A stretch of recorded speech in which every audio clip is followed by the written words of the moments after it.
It's bow time. Planning a tailgate? Then it's bow time. Bojangles has everything you need for the perfect tailgate, no matter how many fans you're trying to feed. There's the original tailgate, the super tailgate, and for a really big crowd, the jumbo tailgate special. And if you like your chicken off the bone, choose the Supreme's tailgate special that includes 12 perfectly seasoned tenderloin fillets. So grab the tickets, get that Bojangles tailgate special, and go. It's bow time. This hour of the Triangle Sports Leader is powered by Ritchie Law Firm, Injury Lawyers. Ritchie Law is on top of it. That one back, that one going, gone! Go to RitchieLaw.com. That's RitchieLaw.com. WCMC-FM HD1 Holly Springs.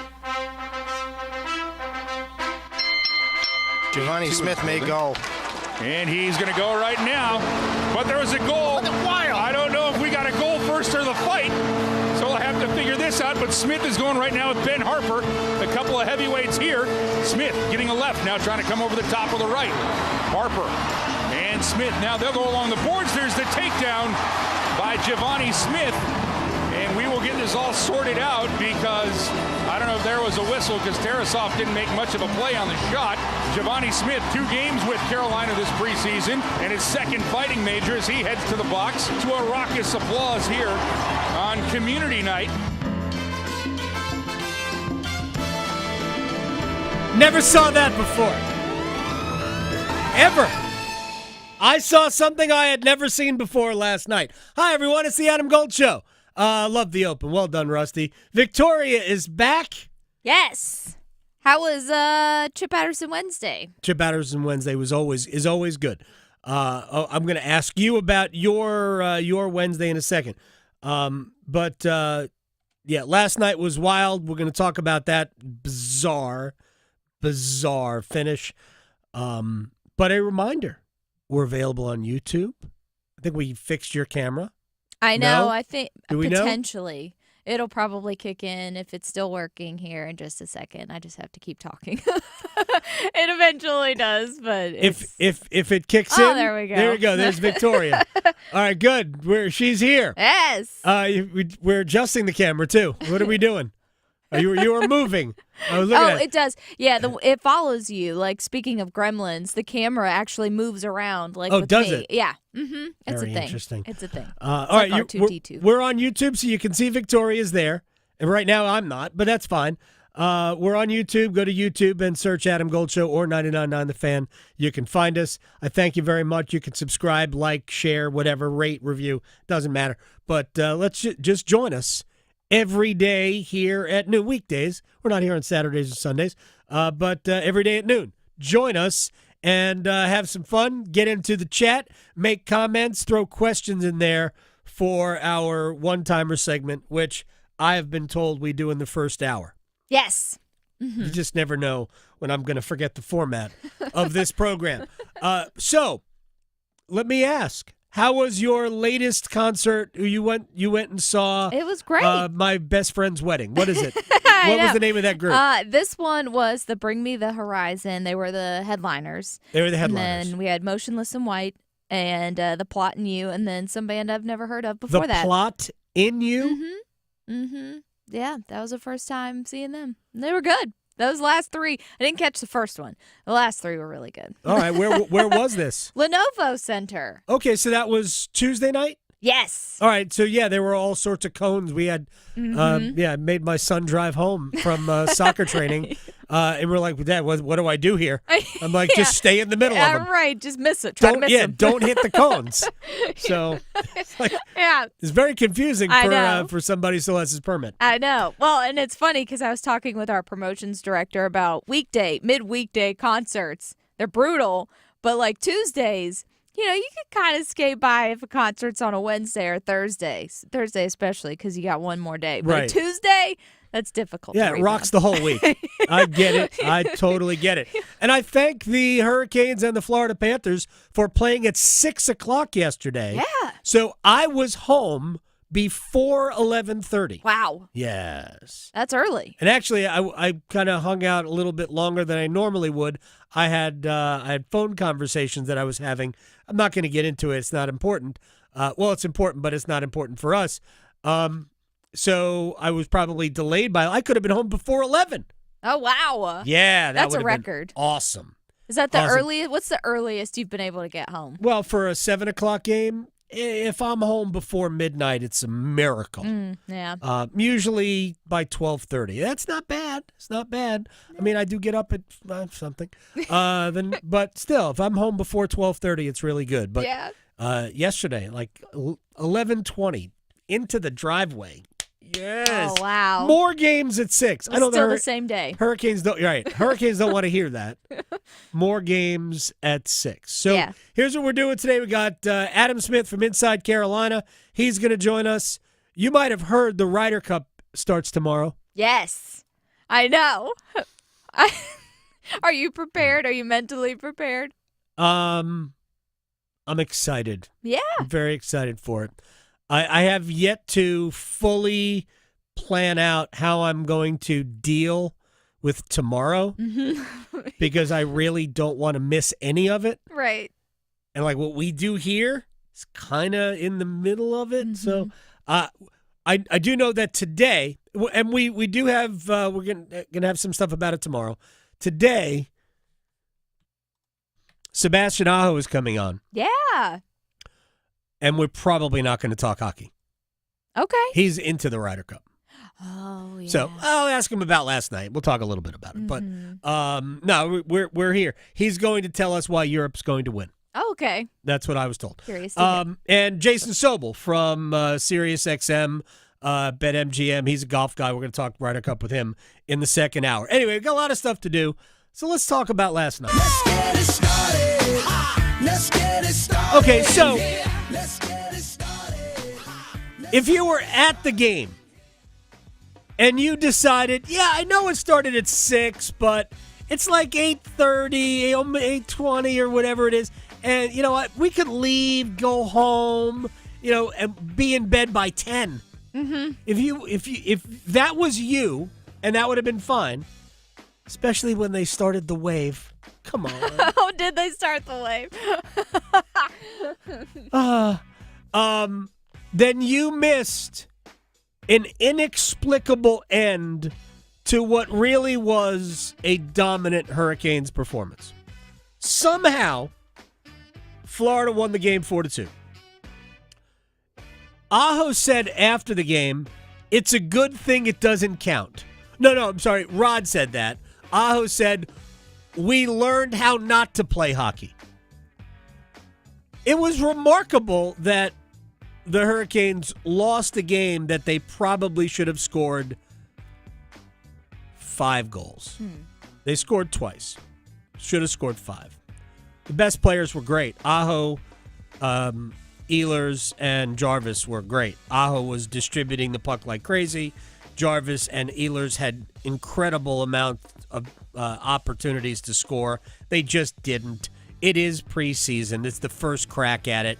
Nobody is up to speed doing anything. So they didn't get anything out of those situations. Had a great 3-minute power play in the first period, which included almost a minute of 5-on-3 time. Did everything right but score. Legitimately. It was a good power play. It was a good 3-minute stretch. They just didn't score. Daniil Tarasov for Florida, their goalie, he was great. I thought in the first period he was allowing billions of rebounds that the Hurricanes just didn't get to. But he was really, I thought he fought the puck early, but he also made a bunch of really good saves. And Carolina left it 2-0 entering the third. They pulled Frederik Andersen for Amir Miftakov, who is a recent signee. And, I don't know if he's the 4th goalie or not. Gosh, I hope not, based on what I saw yesterday, because other than the empty net goal, the other 3 really had no business going in. The first one was really just a easy wrist shot from distance. I'm sure he was screened to an extent, but it didn't change direction. And a shot like that really can't go in. But it did. And then it was still 2-1 with about a little bit more than 4 minutes to go. And Miftakov is somewhere wandering behind the net looking for the puck with like 3 other players there for both teams. Like, why are you there? Go back into your net. He couldn't get back to his net. Florida tied the game. And then I think Shane Gostisbehere would rather not talk about the third period. Gostisbehere allowed somebody to get around him, and that guy, I think it was Michael Benning, just threw it at the front of the net, and it goes off the stick in front of Miftakov. It goes off his stick, pops up in the air, and goes over into the goal. Mike Riley almost kept it out, but didn't. And suddenly, out of nowhere, the Hurricanes are losing 3-2. They lose 4-2 on the empty net goal. I considered giving Miftakov one of my 3 stars simply because he allowed us to not have overtime. Preseason hockey, right? I don't want overtime. We don't need that, no. I don't. Mm-mm. I don't want anybody to get hurt. Mm-mm. I don't want to be there any longer than I have to. Yep. When that third goal went in, I thought I could give him the third star. Yeah. That wouldn't be That'd be against funny. this. That'd be funny. Anyway, with all of that said, the outcome of the game doesn't matter. It is inconsequential. Because there were some really good things about last night's game. I talked about it with Tripp in the pregame show. I talked about it with Mike Maniscalco here yesterday. And in my opinion, if I am Jesperi Kotkaniemi, not only do I see Logan Stankoven moving over to center, I have that. I know Aho and Stahl aren't going anywhere. It really limits where I'm going to be in the lineup. On top of that, keep this in the back of your mind. It is very likely that in, what is today's date, the 25th? In about a week, the Hurricanes are going to announce that they have signed Michael McLeod. They've agreed to a contract with Michael McLeod. That should be coming October 1st. As long as everything stays the way it looks like it's going, and Michael McLeod is a really good defensive center. Is he going to be Carolina's 4th center? More than likely. Could he play further up in the lineup? That remains to be seen. But right now, I think the expectation is that he would be the 4th center. Maybe that moves Logan Stankoven out of center, and it opens the spot for Jesperi Kotkaniemi again. However, if I could channel my inner Stephen A. Smith, Kotkaniemi is going to have to earn that spot. And last night was a good start for him. He was really good. I didn't like the first maybe 5 or so minutes. He looked like he was in some ways going through the motions, but playing with Andrei Svechnikov and Bradley Nadeau, who definitely were not going through the motions, I thought dragged Kotkaniemi into it, and from that point, I liked everything I saw from Jesperi. It was an important game for him. So he scored the second goal. I thought he played very well. He won enough. He didn't dominate the face-off circle. He was 10 out of 19, or 9 out of 7. It was 10 out of 19 or 9 out of 17. Doesn't matter.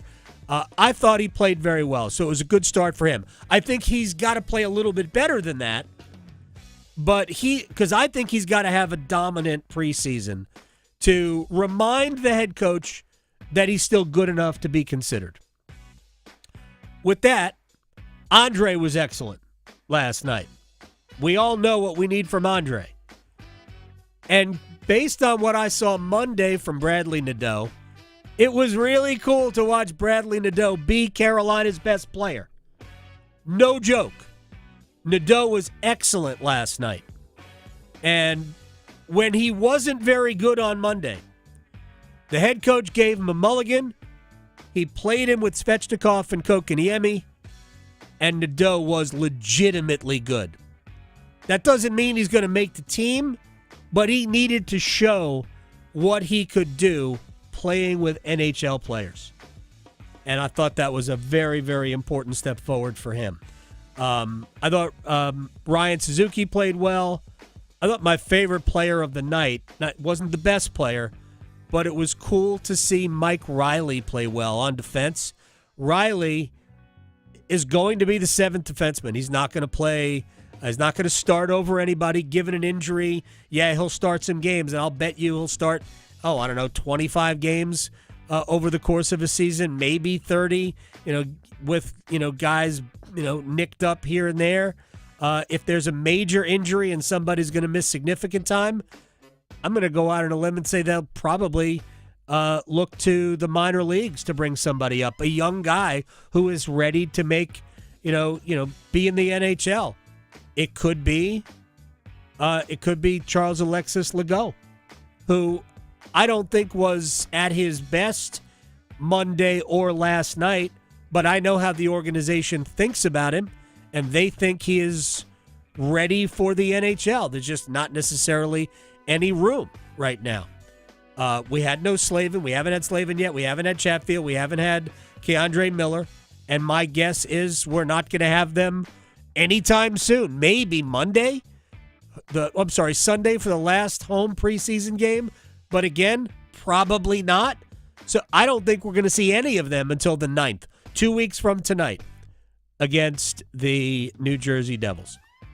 That's when it all starts.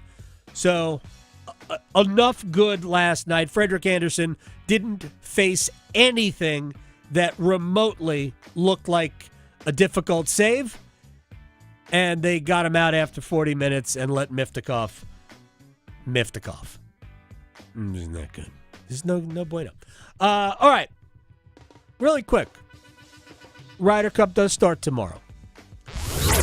Question came up in one-timers yesterday. I'm going to be very quick here because I do want to play a little bit of a soundbite from European captain Luke Donald. It's the best event in golf. And if you've been paying attention to that event, whether it's 2 years ago in Rome or really at any point in the last 10 or so years, there have been enough rumblings that U.S. players want to get paid. Look, I can argue it both ways if I needed to. The PGA of America makes a lot of money on the Ryder Cup. The players are the story. These are professional golfers who get paid to play golf. Both sides, not just one. Traditionally, members of the Ryder Cup teams on both sides do not earn money by playing in the Ryder Cup team. They don't. There's no prize money. There is no purse, if you will. But the U.S. team has been getting, it's either $200,000 or $300,000 because they do this at the President's Cup. They have been getting money to donate to charity. That money is earmarked for a charitable donation, and that has been happening for some time. By the way, this debate goes all the way back to the late 90s when people like Mark O'Meara argued that we should be paid for this. Again, not going to get into the debate because they're professional golfers. I get it. They play to earn money. The Ryder Cup, again, obviously has been different. And when the PGA of America announced that they would be paying players this year, it comes in direct response to a lot of the stuff that happened in Rome 2 years ago, which, as I mentioned the other day, they can pretend it didn't happen, but it did. Patrick Cantlay wouldn't wear the hat because he was mad that the Ryder Cup wasn't paying players. Xander Schauffele's dad said that he thought he considered not going because they don't get paid. Like, they're not making this stuff up. With all of that, Luke Donald, the European captain at the opening ceremonies yesterday, kind of slid this in. We didn't come here just to be a part of the show. We came here to earn our place in Ryder Cup folklore. We're not just playing to win, we're playing for each other and for every young golfer back home who dreams about one day representing Team Europe. We know it won't be easy. Winning away never is. Only 4 European teams have done it before. but that's the beauty of sport. The toughest roads lead to the greatest rewards. We're fueled by something money cannot buy. Oh, boy. Purpose, brotherhood, and a responsibility to honor those who came before us, while inspiring those whose time is yet to come. We are fueled by something money can't buy. That was not his only reference to we're not here for the cash.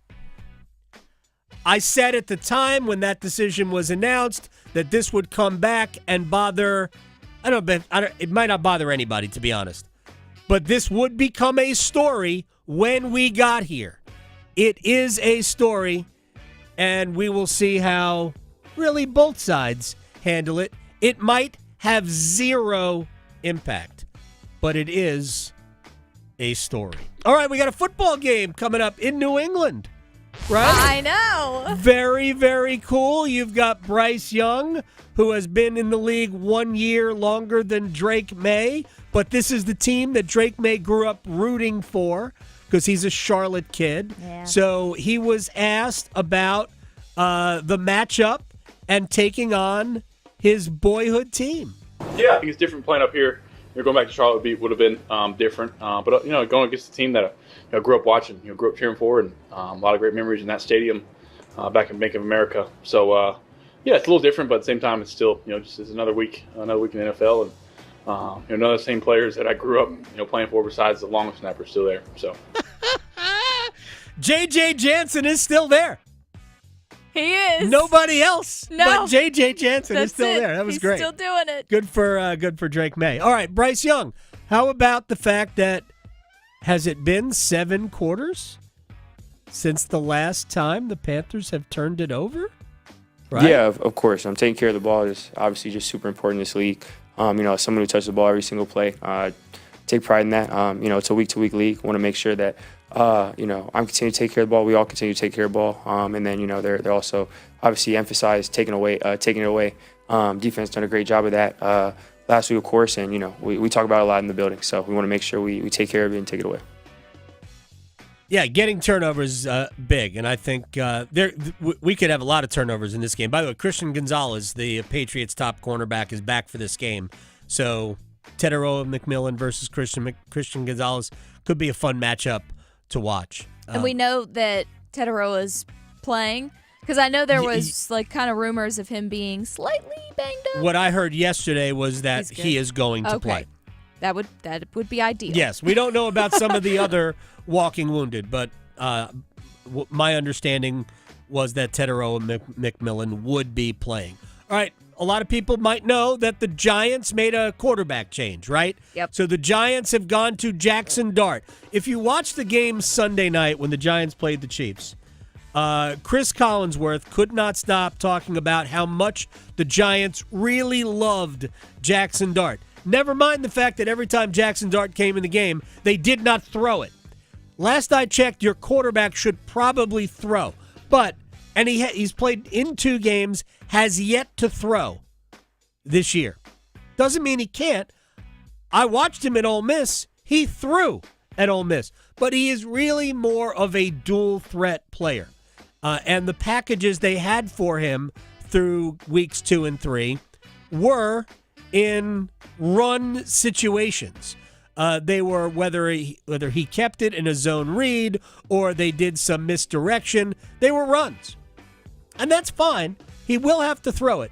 But this does reek of desperation. It does reek of Brian Daboll because he announced not only would Jackson Dart start, he announced Jackson Dart as QB1 for the rest of the season. Yeah. It's week 4. Yikes. Wow.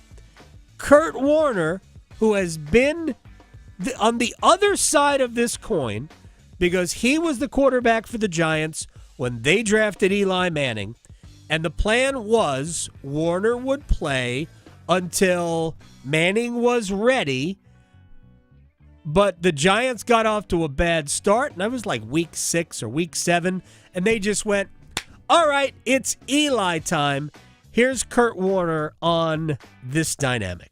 sometimes you start to feel that the coach is starting to feel that the seat is getting a little bit hotter and that, you have to make some kind of move to try to spark something inside the locker room because what's going on the football field just hasn't been good enough. And I just hope that's not the case here, that you're throwing Jackson Dart out there with a tough schedule and with all the issues you have offensively, and he's not quite ready. And even if he's ready and you're not ready as a team to allow him to have success early and you're just making the move because you have to do something. I don't like when moves are made that way. They don't normally work out really well, but maybe there is just something that we don't get to see that they're seeing in practice that says, hey, we get an upgrade or we get the ability to open up our offense in a different way with Jackson Dart that we didn't have with Russell Wilson. And that's what I'll be paying attention to as they move forward is there something that looks different that he brings to the table that we didn't get a chance to see from the practice tape?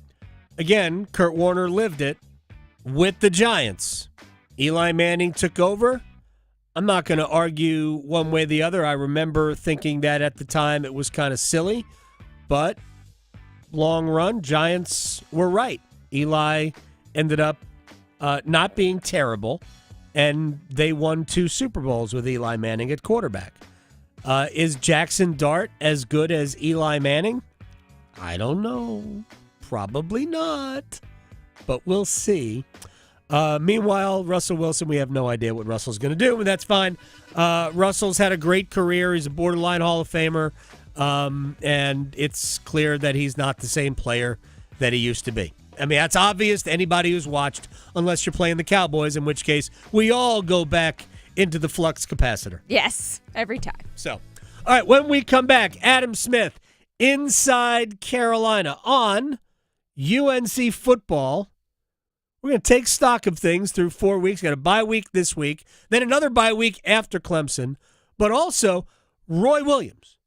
We got stuff to talk about with Adam Smith of Inside Carolina next. Making more sports sense than social media trolls. The Adam Gold Show on the North Carolina Sports Network. ECU Pirates football tonight. ECU battles Army. There he goes, London Montgomery at the 40 to the 30, twisted out of bounds at the 25-yard line. See where they mark him out finally at the 21-yard line. This time the fake of the handoff. Hauser keeps it, dives to the end zone. Touchdown, Pirates. Finally get a touchdown in the game. Pregame starts at 7. Kickoff at 8 on 99.9 The Fan. The Triangle's home for college football. The rarest finds, the finest brands, the moment you've been waiting for. September 25th through 27th, discover an unmatched collection of pre-owned Rolex and Cartier watches at Bailey's Fine Jewelry in Raleigh's Village District. For 3 days only, shop highly coveted timepieces as well as an expanded selection of luxury pre-owned handbags from the designers you love. Visit Bailey's Fine Jewelry September 25th through 27th for iconic watches and coveted handbags. Visit BaileyBox.com for details. There's no time like fair time, y'all. The 2025 NC State Fair runs October 16th to 26th in Raleigh and is jam-packed with fun for the whole family. Come enjoy tasty eats, free entertainment, livestock competitions, giant pumpkins, nightly fireworks, and so much more. This year's NC State Fair is the event you can't miss. Bring your friends, bring your family, and make memories that you'll be talking about till next year. Get your discounted tickets today at ncstatefair.org. Are you trapped in a high-rate mortgage, watching your hard-earned money vanish every month? Stop. Right now at Loan Pronto, they are delivering the lowest mortgage rates in 3 years. Hey, it's Dennis Cox. Loan Pronto's rate reduction home loan program is a streamlined, low-cost way to slash your house payments by hundreds of dollars a month. Lock in a fixed rate as low as 4.99% APR and close in as little as 2 weeks. No appraisal needed in most cases. And here's the kicker. You can skip your next 2 house payments entirely. Don't wait. Rates this low won't last. Call Loan Pronto now for your free, no-obligation quote. Loan Pronto is amazing. Imagine lower payments, more money in your pocket, and a fresh start with a better mortgage. Call 919-381-1760 or visit loanpronto.com to lock in your new low rate and skip those next 2 payments. Don't let the high rates hold you back. Call 919-381-1760 or go to loanpronto.com right now. Equal housing lender, NMLS 1661781, subject to lender approval. NMLS Consumer Access equalaccess.org. If you or anyone you care about is facing a family legal matter, call Cordell and Cordell today at 1-855-GET-LEGAL or visit CordellCordell.com to schedule your consultation. There's a lot on the line in divorce. This is Joe Cordell of Cordell & Cordell, the largest family law firm in the country, with over 35 years of helping clients navigate divorce. But being big doesn't mean less personal or less local.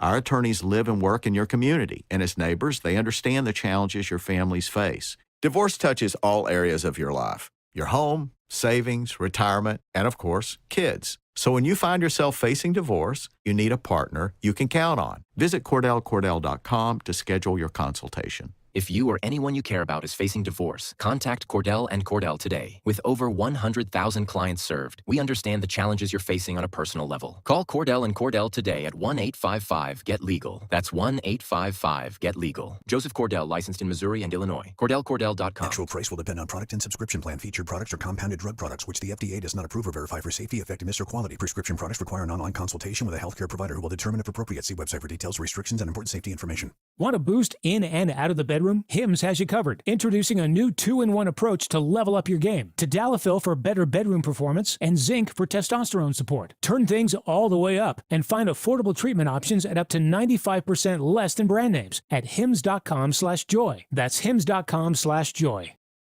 This is Adam Gold. We're going to have Seth on the show next week when he gets back from vacation. He was by a pool. What are you doing? Get off Twitter. It's nicer to be on Twitter when you're by a pool anyway. No, just stop. Stop engaging with people. The Adam Gold Show.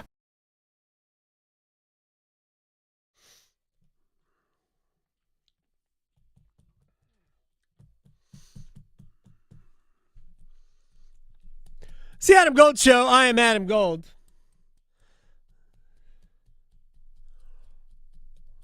I'm not sure what this is in reference to. Is it in reference to the hockey game last night, or is it in reference to the current cover of Us Weekly? Yeah. Well, today is National One Hit Wonder Day. Oh, is it? And so I have a bunch of one hit wonders, which people are welcome to throw out any like ones that they like personally. But Right. yeah, it's One Hit Wonder Day, so all one hit wonders for bump songs.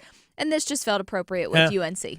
Yeah, they are. It has been bizarre. And I said this yesterday, and we're not going to talk about it. I don't care that Us Weekly is doing a story on who the real Jordan Hudson is. There's no possible way I could care less about that. None. Yeah. Because I am at zero cares. right. You can only go negative. But it is driving some people crazy. They are using it as another reason. It has nothing to do with anything. So let's talk about the football and then beyond the football. Adam Smith, inside Carolina. I'm probably going to guess right here that you're thrilled to not address the cover of Us Weekly. So let's get into the football. It is against. I need to read that, by the way. I should read that. I have not read it. I have not. It's probably at wherever you shop for groceries, Adam. I'm sure it's right there, right below In Style. Or like do we still have the Star? Is the National Enquirer still a thing? Weekly World News? Well, it's probably in there somewhere. I'm not going to read it. I don't really want to know. I don't care. The football. How did UNC at Central Florida or Central? How did that look to you? Not good. Yeah. Actually, if I'm going to toot my own little horn here, I wrote, there's a bunch of stuff that I wrote, and one of them was, it was kind of like an anvil over the head in terms of a reality check. And that was all based on the tunnel that you walk through. If you're the visiting team, the tunnel that you walk through to get into the bounce house at UCF, there's a bunch of cartoon drawings of the mascots in the Big 12. Right. And it's kind of cute. It's kind of cute, actually.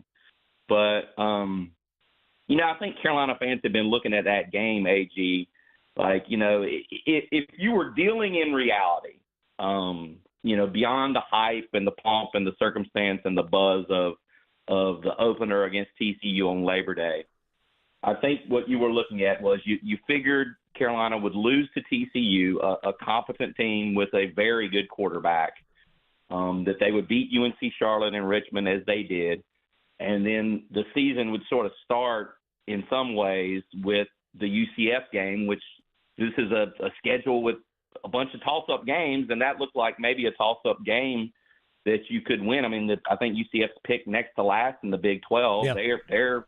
Gus Malzahn got the heck out of Dodge down there to go be FSU's offensive coordinator. Right. They've obviously brought back Scott Frost, but you looked at that game as like a 50-50 game maybe, and it was not a 50-50 game. I mean, they got beat down. Yeah. It was 27-3 in the second half when Gio Lopez got hurt. If you add it all up, if you take they played 2 games against teams from power conferences. They've been outscored 82-23 in those 2 games. It wasn't good. And I will tell you, maybe this is an entertainment show. I was thinking when you said how was UCF, it was kind of fun the way that we went into the stadium from where we were staying. You go by all these fraternity and sorority houses, right? And the banners, the 2 road games that UNC has played. The chants and the banners have not been kind to the Belichick, Jordan Hudson relationship. There was some signs about keep Bill away from the student section. There are other signs that not fit for FCC approval, probably. At UNC Charlotte, they had a chant, Bill likes freshmen, clap, clap, clap, clap. Bill likes freshmen.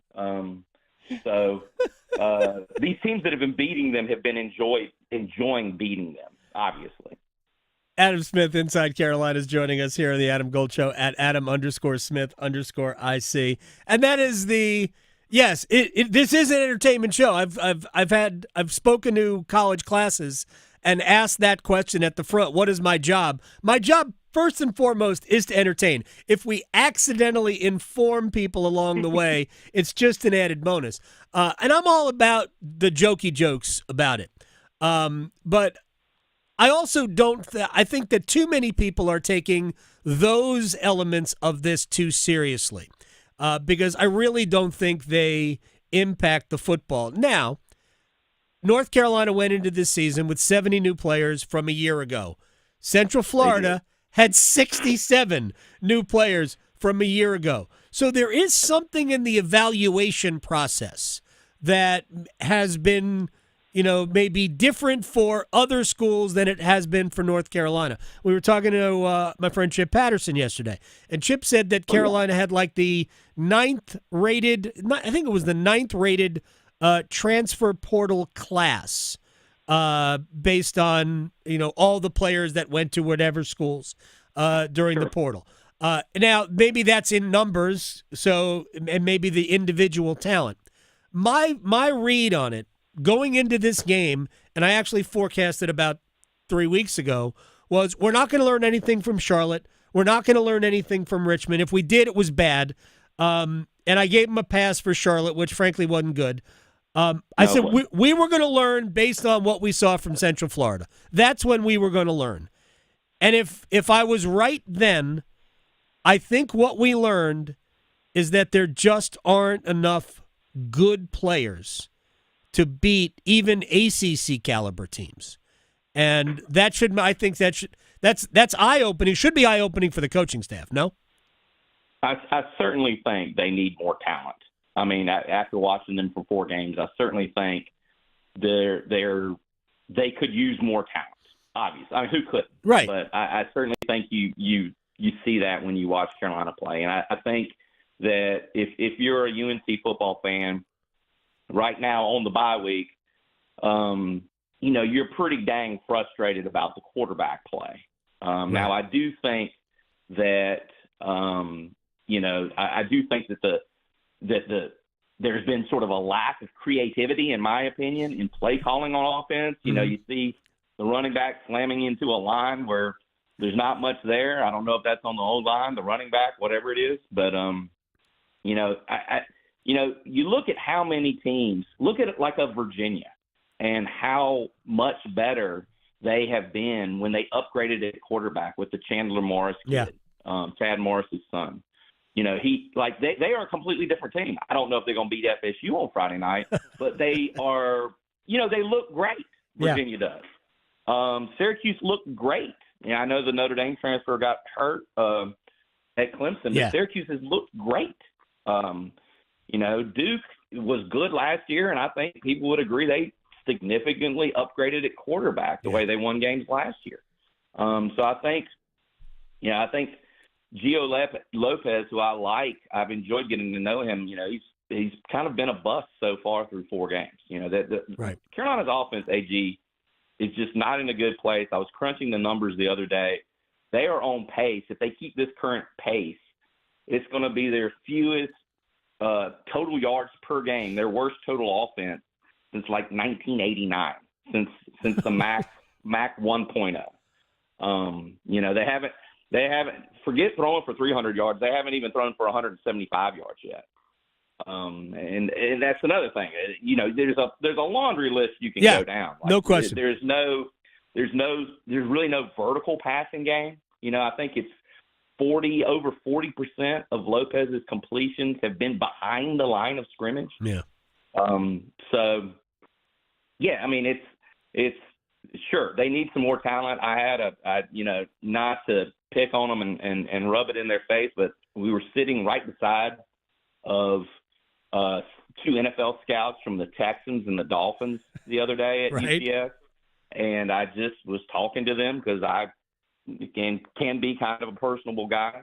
And they said that they were there to see UNC because, this was their area and they wanted to see UNC. They wanted to see guys on both sides. They wouldn't tell me who, but they wanted to see guys on both sides of the ball. And they were gone before the first half was up. They got up and left. Wow.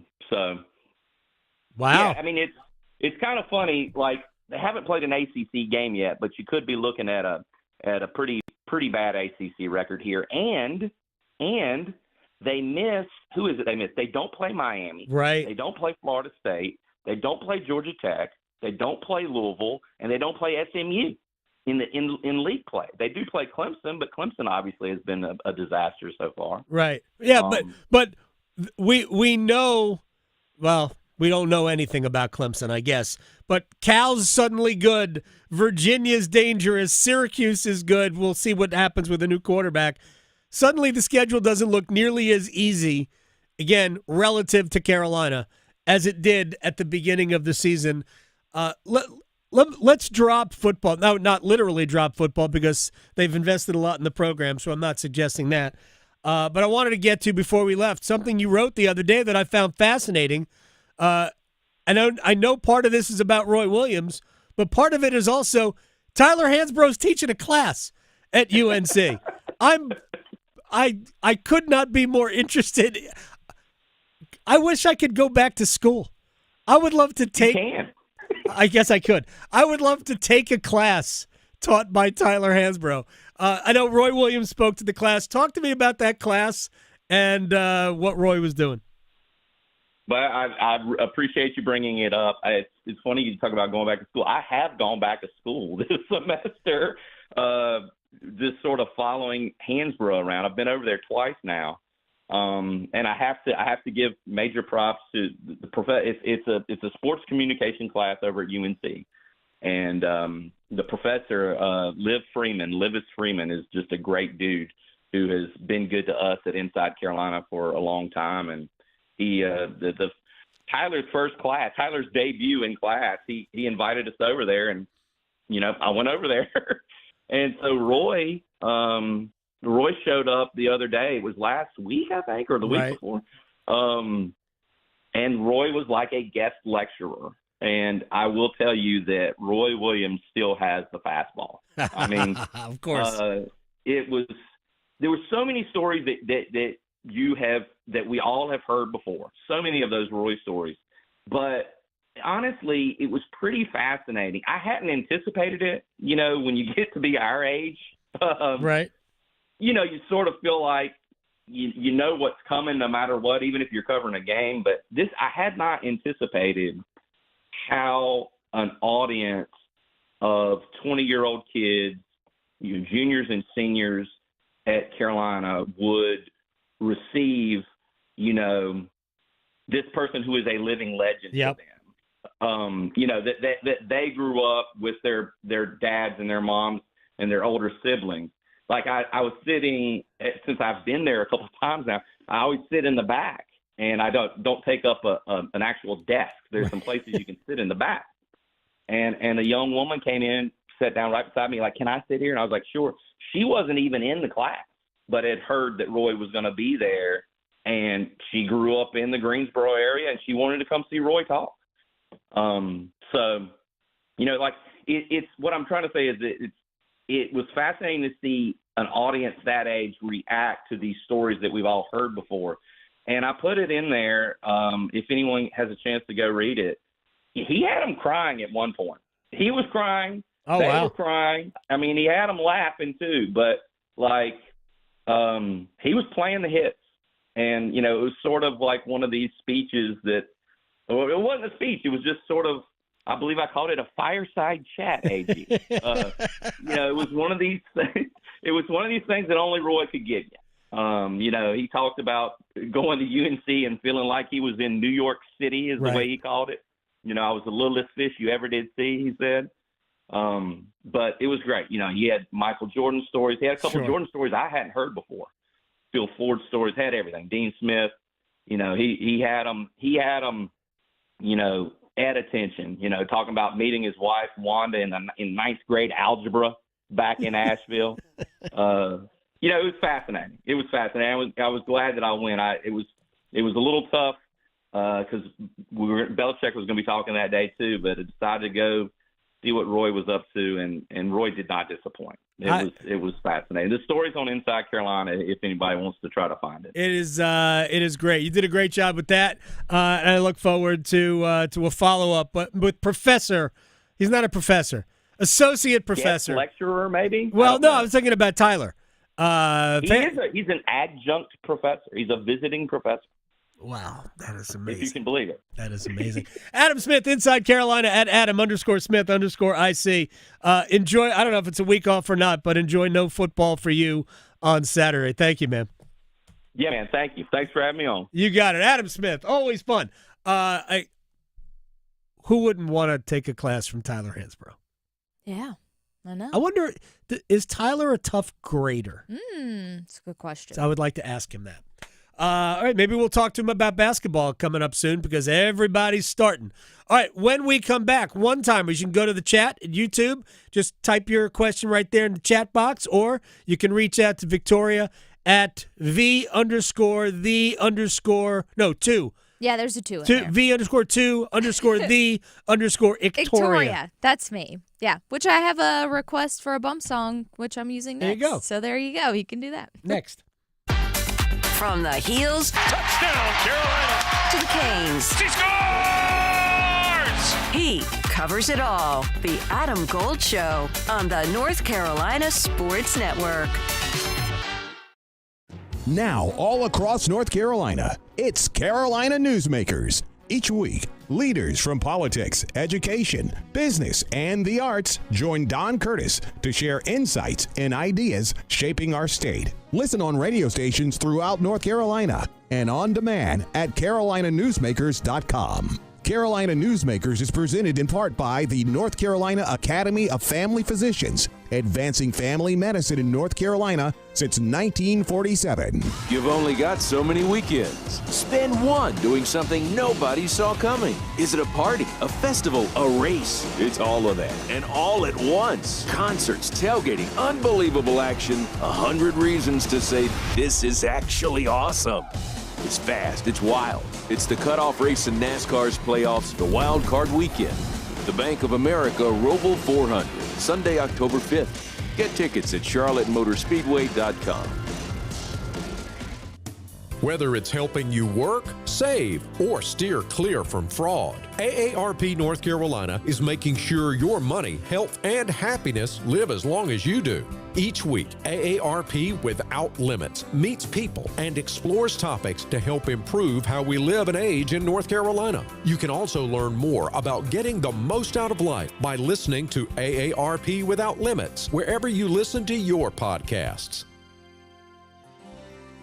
For North Carolina high school seniors, the countdown to college is on. And at CFNC, we've got all the resources and information needed to get you on campus next year. Take College Application Week, for example. Did you know you can apply for free at many North Carolina colleges from October 20th through October 26th? Sure can. Don't miss the opportunity to save some money applying to college. And for more help, visit cfnc.org/C2C. Turning 65 soon, navigating Medicare can be overwhelming and confusing, but you're not alone. The NC Department of Insurance SHIP program can help. SHIP counselors can help you understand Medicare benefits to make your best choices. Visit ncship.com or call toll-free at 855-408-1212. SHIP provides free, unbiased help in all 100 counties. Project supported by grants from the Administration for Community Living. Contents do not necessarily represent official views of, nor an endorsement by ACL, HHS, or the U.S. government. As the health director in Haywood County and a nurse here in North Carolina, I can tell you that the 988 Suicide and Crisis Lifeline saves lives. No matter your struggle, you are not alone. The 988 Suicide and Crisis Lifeline is free, private, and always available. 988 Lifeline counselors are ready 24/7 to speak with you, help you cope, and get you connected to the support that is right for you. 988, the National Suicide and Crisis Lifeline. Call, text, or chat 988 24/7. Brought to you by the North Carolina Department of Health and Human Services. At North Carolina Farm Bureau Insurance, you're more than a policy, you're family. With offices in every county, we're close by when it matters most. Our local agents customize coverage to fit your life. And our award-winning claims team delivers fast, quality repairs. It's no surprise Forbes ranked us the #1 auto insurer in America. North Carolina Farm Bureau Insurance. Helping you is what we do best. When people put their feet under a table, it means more than just consuming food. Getting the restaurant back open, that meant to the community a lot of normalcy. The public health department checked the wells so that we knew where we could get water that was able to be used. And it was neighbor helping neighbor, and I'm so proud to work in this little small county. NC Public Health, everywhere, every day, everyone. One Adam. Gold. One Adam. Gold. Turtle cake? Like, what do we... What? Isn't that an ice cream? What? Where's the confetti cake? Because, hello, confetti cake, delicious. With the little, I don't even know if it's real, but the little dots in the icing, like... None of these are real. What kind of fake thing that is, but it's delicious. It's my childhood. Like, that wasn't in the top 10. His opinion's invalid to me. The Adam Gold Show.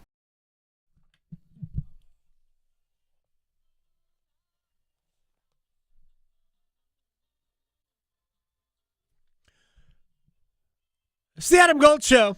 I am Adam Gold.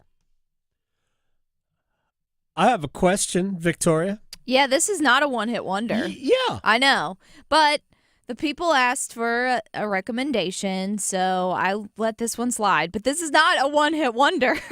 But it is Billy Joel, and I know you like Billy Joel, so I made the exception. I know, I thought the same thing as soon as I saw the recommendation. I'm like, this is not a one-hit wonder. So 101 hit wonder. I know. Yeah. I have a bit of news. Oh. It's not good news. Well, yeah, I mean, I don't know how people are going to take it. I don't take it as good news. Panthers center Alexander Barkov helped off the ice after suffering an injury at training camp today. And there are, I mean, I'm just reading on The Athletic. They'll know more tomorrow, but there appears to be some bit of worry there. Remember, they're already without Matthew Tkachuk until at least December. So, look, Barkov is one of the best players in the entire league. Yes. And, I mean, I've talked at length about how I view Alexander Barkov. I hope he's okay. I really do. Florida's played a lot of hockey in the last 3 years. A lot of hockey. takes its toll. Hopefully he'll be okay, but since I saw that story, I thought I would just pass that along. Now, questions and answers. Okay, so looking at our YouTube stream, we do have a few, and one is starting off with the Canes. So, do you think Giovanni Smith will play with the Wolves? I mean, look, I don't know how the organization views Giovanni Smith. He certainly had an impact last night. I didn't like his game on Monday, to be honest. I thought he looked slow. But he has fought. Giovanni Fight-A-Night Smith. He's fought in both games. I don't know if that matters. So it all depends. I don't know how to really address it. He's here on a PTO, I think, just to fill out the roster. But he's certainly been noticeable. But I don't believe he is a candidate in any way, shape, or form for the NHL roster. So I'm not sure he'll go to Chicago. Next up, why not Ryan Suzuki? Ryan Suzuki is probably a very good American Hockey League player. He's not good enough. I talked about this last night. I thought he played well last night. I don't think he's good enough to make Carolina's team. But I do think that there are some teams that he might be good enough to play in a fourth-line role there. He's a good two-way player, smart player, but I don't think he's not a Hurricane. He's not going to make Carolina's roster. Okay, and let's see if we can get this one in quickly. If someone were to crack the roster, who is the current forward who would be made the odd man out? Oh my! They have a lot of forwards who would be the odd man out. That's the thing. They have a lot of NHL players. It's going to be very difficult. I don't know who that would be, to be honest. It would probably necessitate a trade. Talking sports, dropping truth. The Adam Gold Show on the North Carolina Sports Network. Adam Gold here from my man Gordon Miller, Miller Lending, Kildare Farm Road in Cary, the man who invented the no closing cost mortgage back in 1987. So you, that's right, you, actually me, so we, you and I, can save thousands on our mortgage. Don't pay closing costs. Now you're already saving thousands because you don't have to pay closing costs. And by not paying those closing costs, which really are thousands of dollars of real money, it gives you the freedom to refinance free of charge when the rates come down. And they're a point lower now than they were earlier in the year. If your mortgage is $400,000, that's $260 a month. Savings. What could you do with $260 a month? Don't answer that question out loud. Miller Lending on Kildare Farm Road in Cary since 1996. Miller Lending is home of the original no closing cost mortgage. They are an equal housing lender, NMLS ID 250-2146.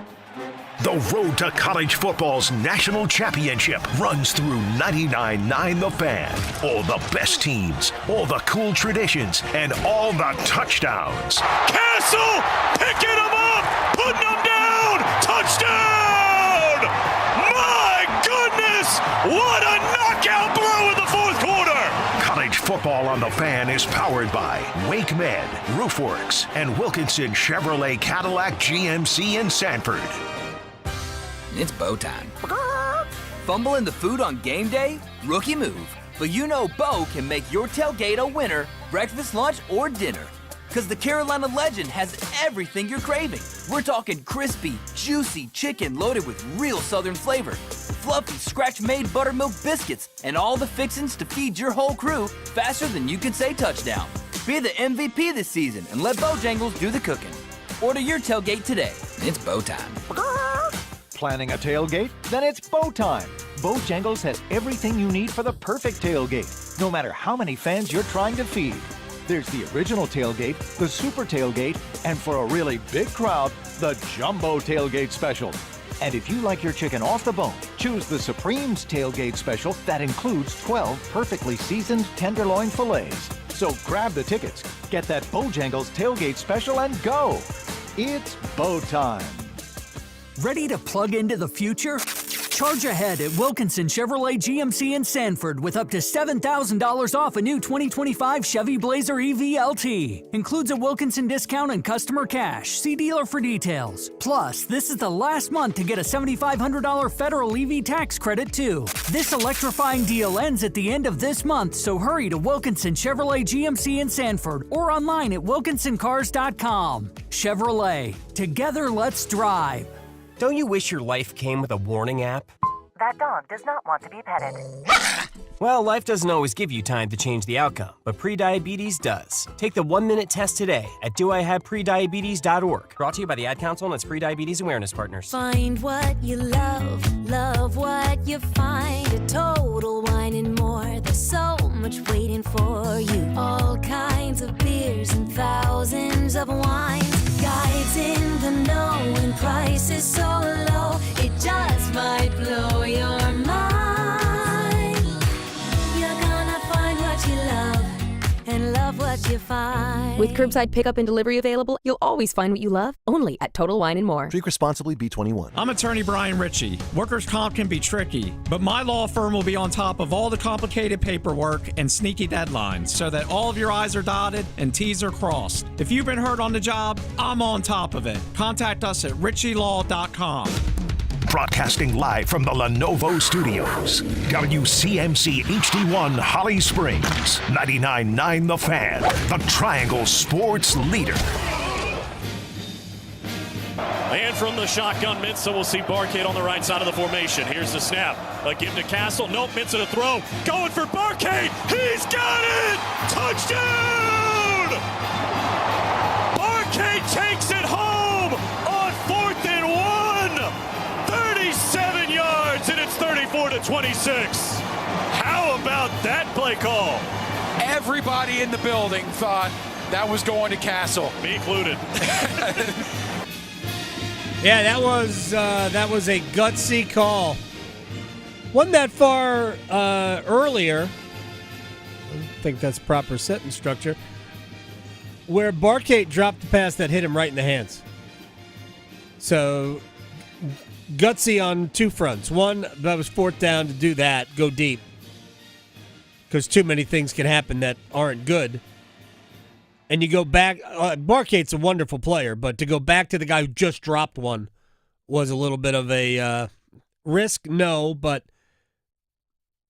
it was just that whole sequence was gutsy on the part of Duke. And I know State fans are not happy and they're mad at Dave Doran, blah, blah, blah. That was a fun football game. State made the mistakes that Duke made against Illinois, that if you make the mistakes, I shouldn't say nobody, State's not good enough, certainly not good enough defensively, to overcome offensive mistakes. Duke learned that against Illinois. Not good enough to overcome offensive mistakes. And Duke made mistakes at Tulane, too. Bill Belichick ain't wrong. More games are lost than won. It made some Panthers fans upset when I basically didn't agree that 30-0 was a dominant effort. It wasn't.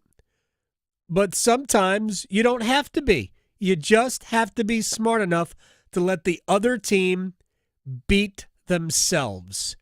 Atlanta did a great job beating Atlanta. And Carolina was smart enough to get out of their way. You guys want to lose? Go right ahead.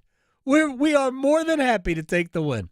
All right, we got a lot to do. Jason Sobel is going to join us from Bethpage in about 15 or so minutes. Right now, let's run it back. And we always, this is our second look at the news of the day, but this is actually an item we haven't talked about yet. And we are going to discuss a little bit here in North Carolina, but the college football playoff committee, or whatever the group is that will decide on the new format, whatever that may be, met yesterday at Big Ten headquarters, and they came up with nothing. Made no progress on anything. December 1 is the date by which they need to inform ESPN who is the rights holder for the college football playoff, whether or not there would be changes to the format. December 1. I mean, it's not right around the corner, but it's not that far away either. It'll get here before you know it. Right. So we're not far from October 1. So my math says 2 more months after that, you got to let ESPN know. And they right now cannot agree on what to do. I have a couple of very quick issues. One, it still makes me, angry's not the right word, but it's still patently ridiculous that the SEC and the Big Ten are basically going to make this decision while they'll get input from the ACC and the Big 12 and Notre Dame. It's really what the SEC and the Big Ten want. And this is in some ways letting the Yankees and Dodgers make the decisions for Major League Baseball. Nobody would be on board with that. Nobody. Yet, this is what's happening in college football. Flat out. The Cowboys and the Patriots will make all of the decisions for the National Football League. Everybody else just has to suck it up and get on board. This is college football. It is ridiculous that this is the place we are in, because it isn't about anything other than control, power. Greg Sankey, Tony Petitti, the two men who lead those two leagues, have zero interest in what's good for the sport in its entirety. None. It's not their job. I'm not saying that as a criticism. It is not their job to give a rat's ass about ECU football or UNC football. It's their only job is to make sure that their member institutions are taken care of. That's it. Now, those two leagues are at an impasse for what they see as the future of the playoff, which, I mean, I think all of it is posturing. The Big Ten wants guarantees across the board. The SEC wants the opposite of that. And I don't know how much of it is their own power play, individually. But if we were doing this with any eye on this is what would be good for the sport, we would have, I have no problem with honoring conference champions. That's fine. But there would be no guarantees after that. Merit. What's wrong with that? What's wrong with earning a playoff bid? All right. We also don't know how many teams are going to be in the playoff. You can make the argument that 12 is where we should stay. That's fine. I actually think that 4 would have been better. 12 is not as good as 16. The buys are bad. Small sample size, smallest possible sample size. But last year, all 4 teams that had the bye lost their first playoff game. All 4. We had 4 teams with byes. They all lost their first playoff game. It's not good. It's no good. So, I mean, football, if you take the week, it's not just a week off in football. It's many weeks off in football. Yes. Because they're done, like in the, maybe you play the first week in December, and then you don't play again until New Year's Day? Mm-hmm. What are we doing? So, everybody's better off if we don't have byes. 16 would be a better number. Again, I would argue 4 was fine. But that's just me. But they can't determine how many, who, where. This is way too much for them, apparently. Because it really isn't about anything other than who wants to have the most power. It's not about the sport. Not about the sport at all. All right, the ACC, I have an idea for the ACC. Well, and then I want to mention UNC very quickly, and then we'll break. The ACC has already said we're going to 9 conference games, and that we want everybody to play one game against a Power 4 opponent outside of the league. Of course, with an odd number of teams in the league, somebody's just going to play 8 conference games. Clemson would volunteer to be that team every year. No joke. They play South Carolina at the end of the year. They want to open the season with an SEC opponent. They're starting this, not every year series, but most years series with Notre Dame in a couple of years. So Clemson values their non-conference schedule ability. I don't know if the others do or not, but we know Clemson has stated it. I thought about this, and I thought about recreating the ACC scheduling model in groups of 4, because I keep saying this, you should schedule for your fans, you should schedule for television. So there's really no good reason why Duke, UNC, NC State, and Wake Forest aren't grouped together and they play each other every year. No reason. Other than, well, we want to be fair. Can't be fair. 17 teams in the league. We can't be fair. That fair left a long time ago. So put the Big 4 in its own little pod, right? Take the former Big East schools, Pitt, Syracuse, Boston College, Virginia Tech. Put them in their own little pod. Let them play each other. Clemson, Georgia Tech, FSU, Louisville. Why not Miami? Wait, I'll get to it. Miami, SMU, Cal, Stanford. Create those 4 pods. By the way, Virginia goes with the 4 North Carolina schools for historical purposes. And we have to have a group of 5 at some point because we have 17 teams in the league. We didn't think about that, huh? And then you play in your pod, and then you play against one of the other pods, and then 1 or 2, in some cases, other games to fulfill the 9-game conference schedule. And again, somebody's going to have to play 8, and I would imagine Clemson would raise their hand. The reason I grouped Clemson, Georgia Tech, FSU, and Louisville together is that they all have annual season-ending games against teams outside the league. This would make sense to me. And then I would go make the schedule as I saw fit as the commissioner. That's it. That's what I would do. I could run this league. You should. I could run the league. All right, real quick about UNC football. I mentioned this to Adam Smith when he joined us last hour. It's no good.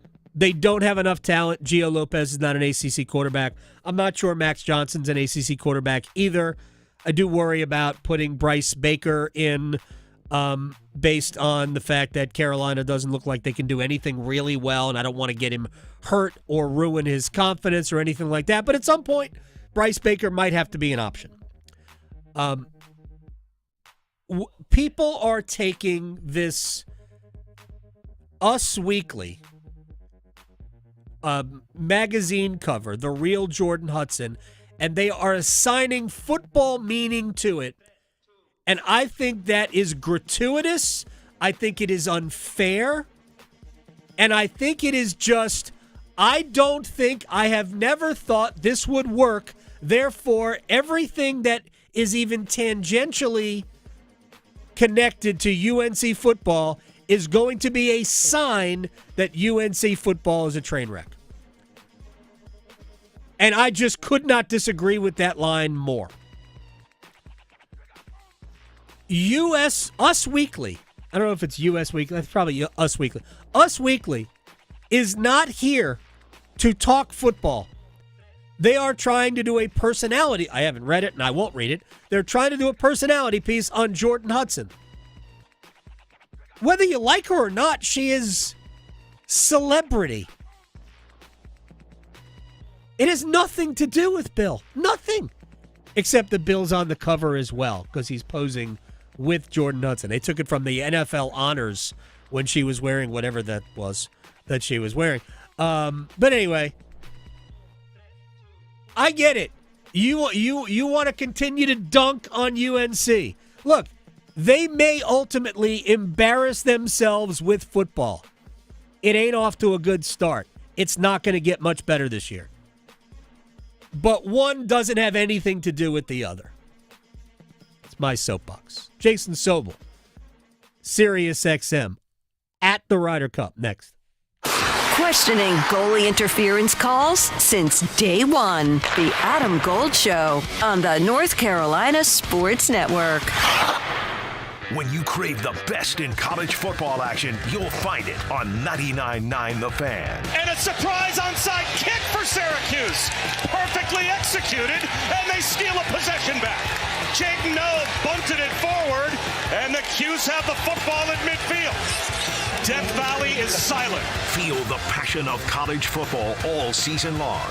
College football on The Fan is powered by Wake Med and Preserve Services. My whole goal in life, make other people's lives easier. Hi, this is Adam Gold. If you are a contact lens or glasses wearer, I can help. Dr. Lori Travers LASIK, the only LASIK specialist in the Triangle and the best way to make your life easier. 919-510-6830, traverslasik.com. Get rid of the time, the hassle, the potential issues with contact lenses and glasses. Dr. Lori Travers LASIK, 919-510-6830, traverslasik.com.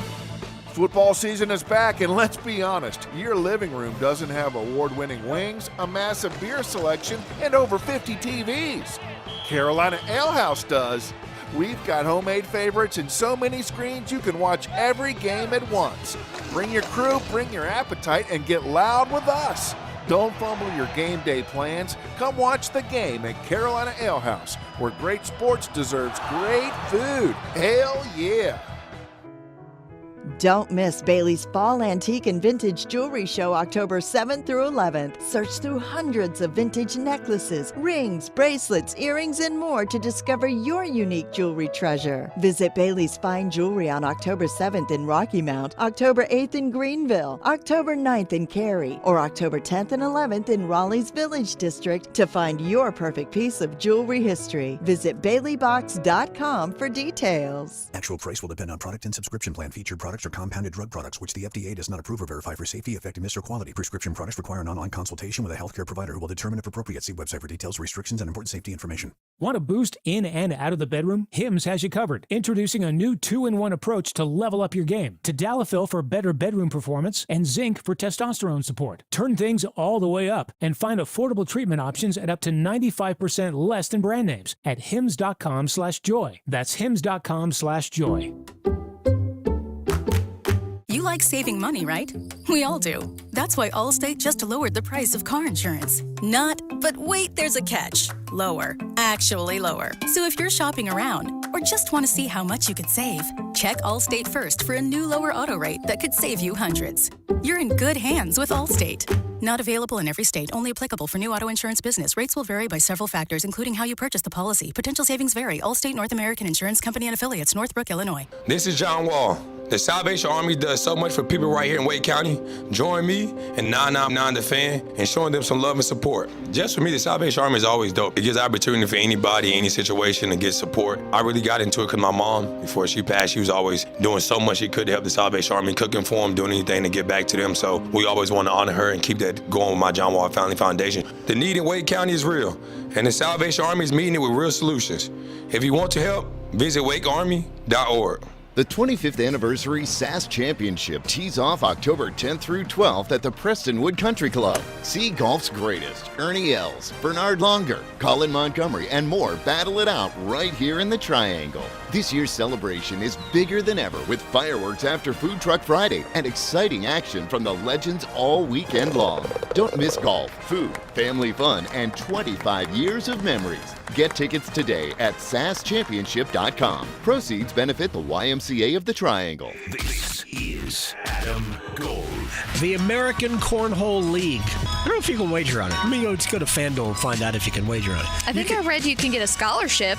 Kids in high school can actually get scholarships for cornholing. Who knows? I don't know what the technical term is. I'm just not going to say anything. The Adam Gold Show.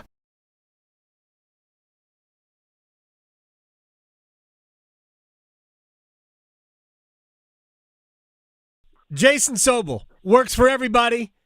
Sirius XM. I was listening to you earlier this week previewing the Ryder Cup, and I appreciate you carving out a few minutes today to talk to me about it. And I know you're with BetMGM, so I thought we should get into some Ryder Cup wagers, and then we'll talk about pairings and whatnot and just have a little fun because I cannot get enough of it. I am so geeked. I think Bethpage, while it might not be the greatest match play venue ever, I think the center of Long Island, though this close to New York City, is just going to make this event absolutely pop. Even yesterday, it seemed like it was a great atmosphere for the opening ceremonies that were bumped up a little bit. Yeah, Adam, thanks for having me on. I've been pumped about this one since September 17th, 2013, when the PGA of America announced that we'd be coming to Bethpage. I grew up about 20 minutes away, staying in my childhood home this week, and these are my people. The New Yorkers are not going to be a quiet bunch this week. I think it's going to be not only the most fun Ryder Cup, but probably the loudest Ryder Cup, maybe the loudest sporting event that we've seen in a very long time. This is going to be so much fun this week. Yeah, and good. And New York fans don't have to worry about their team winning because nobody in New York wins. We're Mets fans, right? And it's probably we're not even going to make the playoffs, Jason. All right, let's get to first of all at the top, USA right now minus 145, and the lines vary a little bit. I got Europe at plus 170, and a tie is plus 1,000. Home course, home nation really does matter here. What do you like there?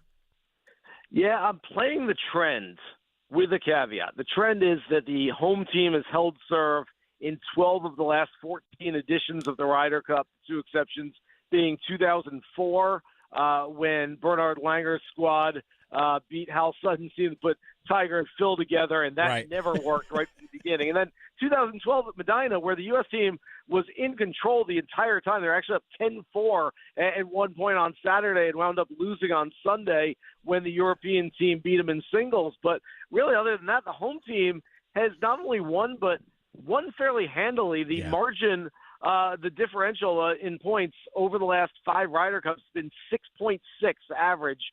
Which means the home team is not just winning, but they're winning going away. So I like the U.S. this week, but that caveat that I mentioned is I don't like that minus 145, minus 150 number, which is hanging out there right now. This is a competition where we see ebbs and flows. We see momentum shifts. I do think the U.S. will get off to a good start, but at some point, whether it's Friday morning, whether it's Saturday afternoon, at some point that momentum is going to start going in Europe's favor. That number is going to get longer. I know that sounds weird to say longer, not shorter, when it goes from 150 to minus 110, minus 105.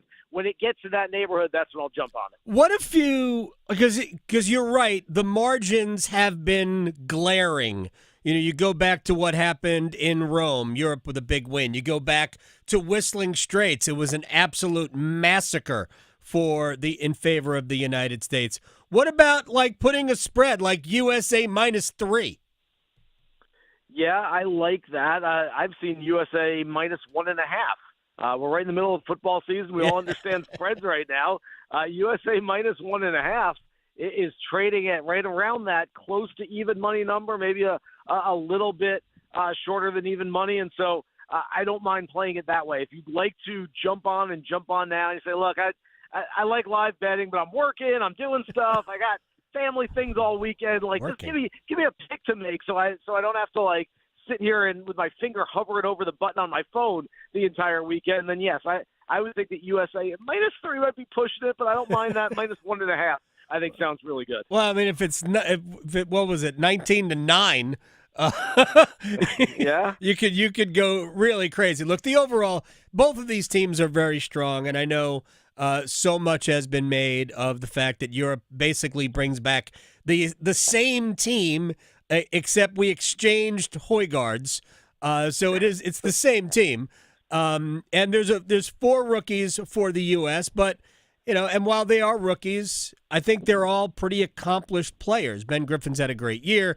J.J. Spawn not only won the U.S. Open, but came very close to winning the Players as well. Lost major events in playoffs, so he has put himself in contention in the toughest environments. I did see a stat from our friend Justin Ray, who pointed out that teams that have had one or no rookies have not lost since this has been Europe versus the United States. Does that matter at all? I don't think it matters as much as we tend to believe. I think that we hear that term rookie. We're so used to watching other sports. I just talked about football point spreads. We're used to watching football this time of year. We see, okay, the Giants are going to start Jackson Dart this weekend against the Chargers. Jackson Dart's a rookie. He's never played. Okay, that's going to be tough for him against a good defense. And you look at things in terms of rookie. Ben Griffin, J.J. Spawn. J.J. Spawn won the U.S. Open this year. Right. These guys, Russell Henley's been around forever. He's 36 years old. You hear rookie and you say, okay, like in terms of other sports, like you hear quarterbacks saying, everything's moving a little too fast for them and they're trying to slow things down and get their bearings. I don't know that that's necessarily the case in golf. It's still just golf. They're still just going out there and playing the golf course and trying to make birdies. And I don't think it's as big a deal as we tend to make about it because, quite frankly, Adam, and you know this, with an extra day to analyze and overanalyze with this thing starting on Friday, we get into everything when it comes to the Ryder Cup. It's sort of like rookies. You know what my favorite one is, by the way? What? The camaraderie issue. Every 2 years we're like, Europe, they're better friends. They have more camaraderie. Think about it. When we played the Super Bowl, we overanalyze everything going into the Super Bowl. Did anyone ever say the Eagles are better friends than the Chiefs, so I think they're going to win? No. Who cares about camaraderie? Come on. Jason Sobel is joining us here on the Adam Gold Show. Sirius XM, CBS Sports HQ, BetMGM, The Athletic. It's everywhere. At Jason Sobel Golf on Twitter. All right, top scorer. It's easy to say Scotty Scheffler, who's got the shortest odds, I guess, at plus 470, which is frankly pretty good value anyway. So he's probably the most likely to play 5 matches for the U.S. But who are you looking at as top scorer for the U.S.? So, first of all, you look at this based on how many matches you're going to play. Give me volume. If one guy's playing 3 matches, you think, and another guy's playing 5 matches, well, I'll take the guy playing 5 matches who just gives himself more of a chance to win in this category. And yes, Adam, this is what I call the Occam's razor play, which means that sometimes the simplest explanation is also the most correct explanation. It's Scotty Scheffler. Why are we betting against Scotty Scheffler? And quite frankly, it's a really good number on Scotty Scheffler. You can get him at right around plus 300, 3-1, not to be the overall point scorer, just to be the top point scorer on the U.S. team, to beat 11 other players in his own team room.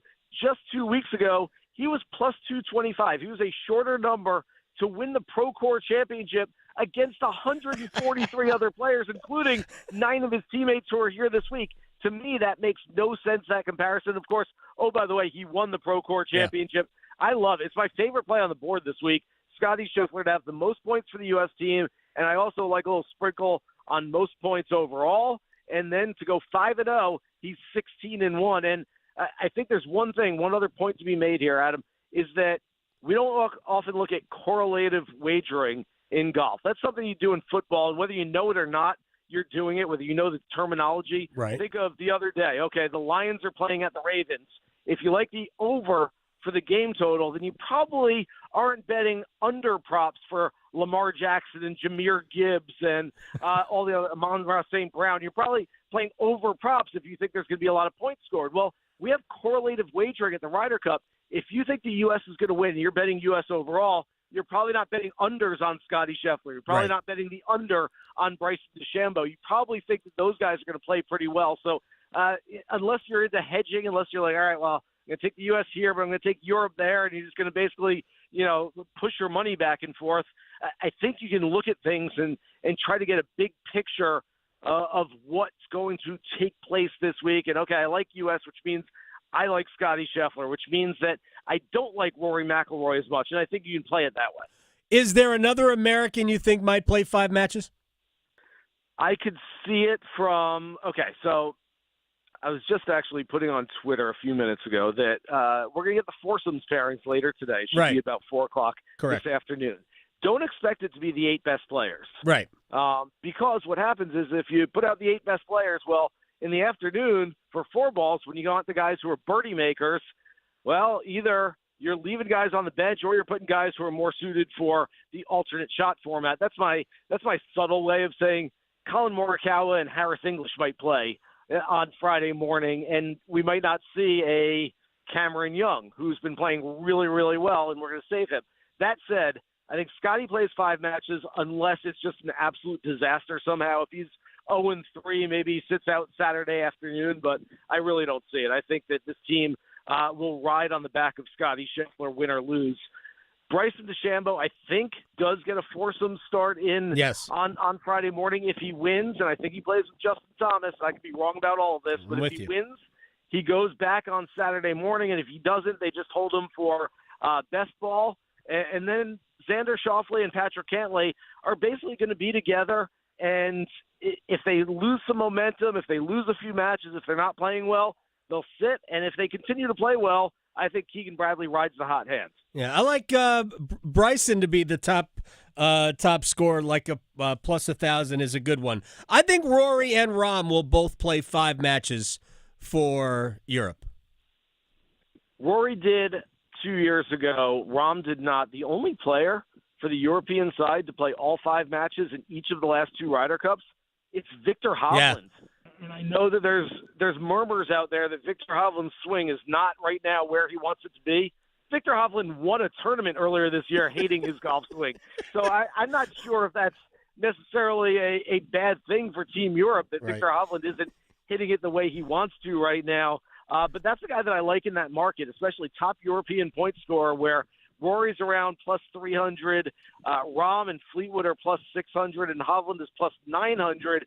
If I can get Hovland at 3 times the price of Rory and 1.5 times the price of the other two, that feels like a pretty good deal to me, considering he's played every match over the last 2 Ryder Cups. Here's what I don't understand. When has Victor Hovland, the man who loves UFOs, when has he ever been really happy with his golf swing? He's changing it all the time. And I agree with you. I had told a friend of mine that Victor Hovland was a sneaky guy to watch. You said something a second ago that I believe will happen. I believe that Justin Thomas and Bryson DeChambeau will go out first. I was watching Golf Channel last night, and they were talking about the odd number holes being bad ones for DeChambeau to drive on. So that would eliminate him hitting the first tee shot if that's the way Keegan Bradley goes. But I love the pairing of Thomas and DeChambeau, who I think will emotionally be in sync as much as anything.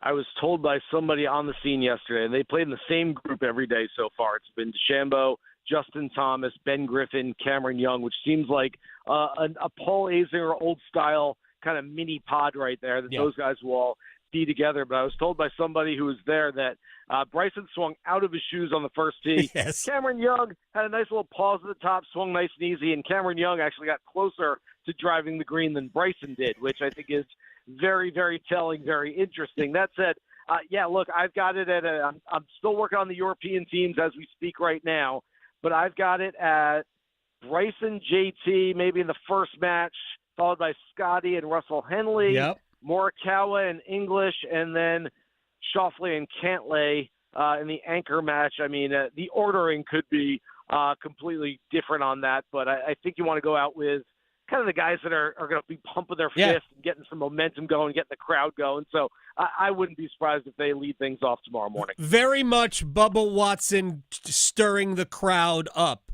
About a decade ago. Jason Sobel is joining us here on the Adam Gold Show. I agree with you about Scotty and Henley. My only fear about Colin Morikawa in alternate shot, in foursomes, is that he has not been anywhere close to, forget about the top of his game. I'm not sure he's been close to the middle of his game the last 2 or 3 months. Putting has been bad. And I mean, he's going to be hitting a lot of 5-irons into greens at Bethpage. So that's my only fear about him in foursomes is that he's just not playing well, and I'm not sure he's suited for that course. I don't disagree with you, but I'd rather have him in the foursomes format than throwing him out in four balls. So I know there's some people listening right now that say, well, why is he playing at all? Why does he play for 2 days if he's not playing well? And I get that notion. The last time a captain decided to sit some players for the first 2 days was back in '99, and that kind of backfired on Mark James, the European captain, who threw out was it Vandeveld, Coulthard, and one other on Sunday without having touched the club for a meaningful shot all week. So we start looking at, where can you put a guy like Morikawa? Well, he's more suited to the alternate shot where you're probably not going to make 9 birdies in a match. You're probably going to make 4 or 5 birdies, might throw in a bogey or 2, but basically hit it in the fairway, give your partner a chance, and I think he can do that. I think a lot has been made about how poorly he's played, especially considering his standard that he's shown over the last handful of years. But I think Colin Morikawa is going to step up. He's heard the cat calls. He's heard all the whispers about where his game is right now, and I think he wants to prove something this week that he's not as bad as everyone seems to think he is. Well, 99, they did. They sat 3 players, Coulthard, Jarmo Sandelin, and Jean Vandeveld. They didn't play until Sunday, and that definitely was not good because all 3 players lost their singles match. I don't think Keegan Bradley does that. He's certainly not going to do it to one of his captain's picks because if you do that, then you should have played yourself, as opposed to one of your captain's picks. It is going to be a blast. Do you have a predicted final score? I will give you, and by the way, I will also predict that all 24 players will play on Friday. I don't think anyone gets left on the bench on Friday for either session, so I think they'll all be out there. I will give you U.S. 15.5 to 12.5. Hopefully it's really close. Hopefully it comes down to the end. Again, we haven't had a close one since Medina in 2012. Yep. I mean, these have been blowouts for the home team every single time since then, and we're due a really good one. Look, golf has been in a bad place the last handful of years with the division at the top level, PGA Tour and LIV, and people getting turned off. This year has been a comeback year. Look, the ratings are up. The interest is up. Scottie Scheffler and Rory McIlroy, the 2 best players, 2 biggest stars in the game, accounted for 3 of the 4 major championships. And, of course, Rory won the Players as well. It's been a big year for golf, and I think that continues this weekend. I agree. I think we're going to be coming down the stretch on Sunday night, and I believe 14-14 will still be in play when we get to the end. I think that will be in play when we get to the end. So I think this is going to go right down. I would love to see who the last couple of players are in singles because those are going to be some incredible matches. Jason Sobel, I am jealous of your place in the world right now. Bethpage is one of my favorite experiences ever playing golf. It is the hardest, fairest golf course I have ever set foot on, and I cannot wait to watch it. So thank you very much for your time, sir. Thanks, buddy. I appreciate you having me on. It's going to be fun. And, oh, by the way, if it is 14-14 at the end of it, I don't like our chances in penalty kicks. That's very good. It probably won't come down to it, but it's in their blood. It's not in ours. Right. Thanks, man. Well done on me catching the joke. I'm excited. Sebastian Aho, I have heard, also into it. We talk to him next hour. We'll see how much hockey we talk about. He might just want to talk about golf. Yeah. Well, I like it. It's fun when some of the hockey players come on and talk about other sports. Like Tony D'Angelo would talk about baseball. Yeah. My gosh. Yes. I'm like, I've been meaning to reach out. Yeah. But I don't want to get my phone blown up from a Phillies fan right now. Oh, man, yeah. Because he'd do it. Oh, Schwarber is going off. And, yeah, as a Cubbies fan, I'm like, yeah. You're not happy about it. I love Kyle Schwarber, but I just wish he was in blue. Yeah, he should have been. I know. Probably should have been. All right, we do this on Thursdays, right? We got to get people ready for their Survivor pick. It is time for the HOBAG selection of the week. If you're not familiar, you know what a Survivor pool is, right? So you got to pick just a winner each week in the NFL, a winner. And we still haven't gotten to bye weeks yet. So we still got the full array of the NFL. So I have a system that will help you win your survivor pool. And here it is. Home teams only. It's the H. Home teams only. Just to reiterate, worst teams in the league, they'll win 3-4 games a year, and they'll pretty much all be at home. Don't go into that Lions den. Out of division games. You saw what happened last week. Falcons and the Panthers, you saw what happened. It's just weird. Don't mess with it. Don't mess with division games. Out of division games only. Betting lines guide you. Find the biggest point spreads and stay there. They don't keep building hotels in Vegas for no reason. Avoid saving teams. Invariably, you always get to this point. Well, I don't want to take them now. I'd really rather save them. And you know what happens? You lose.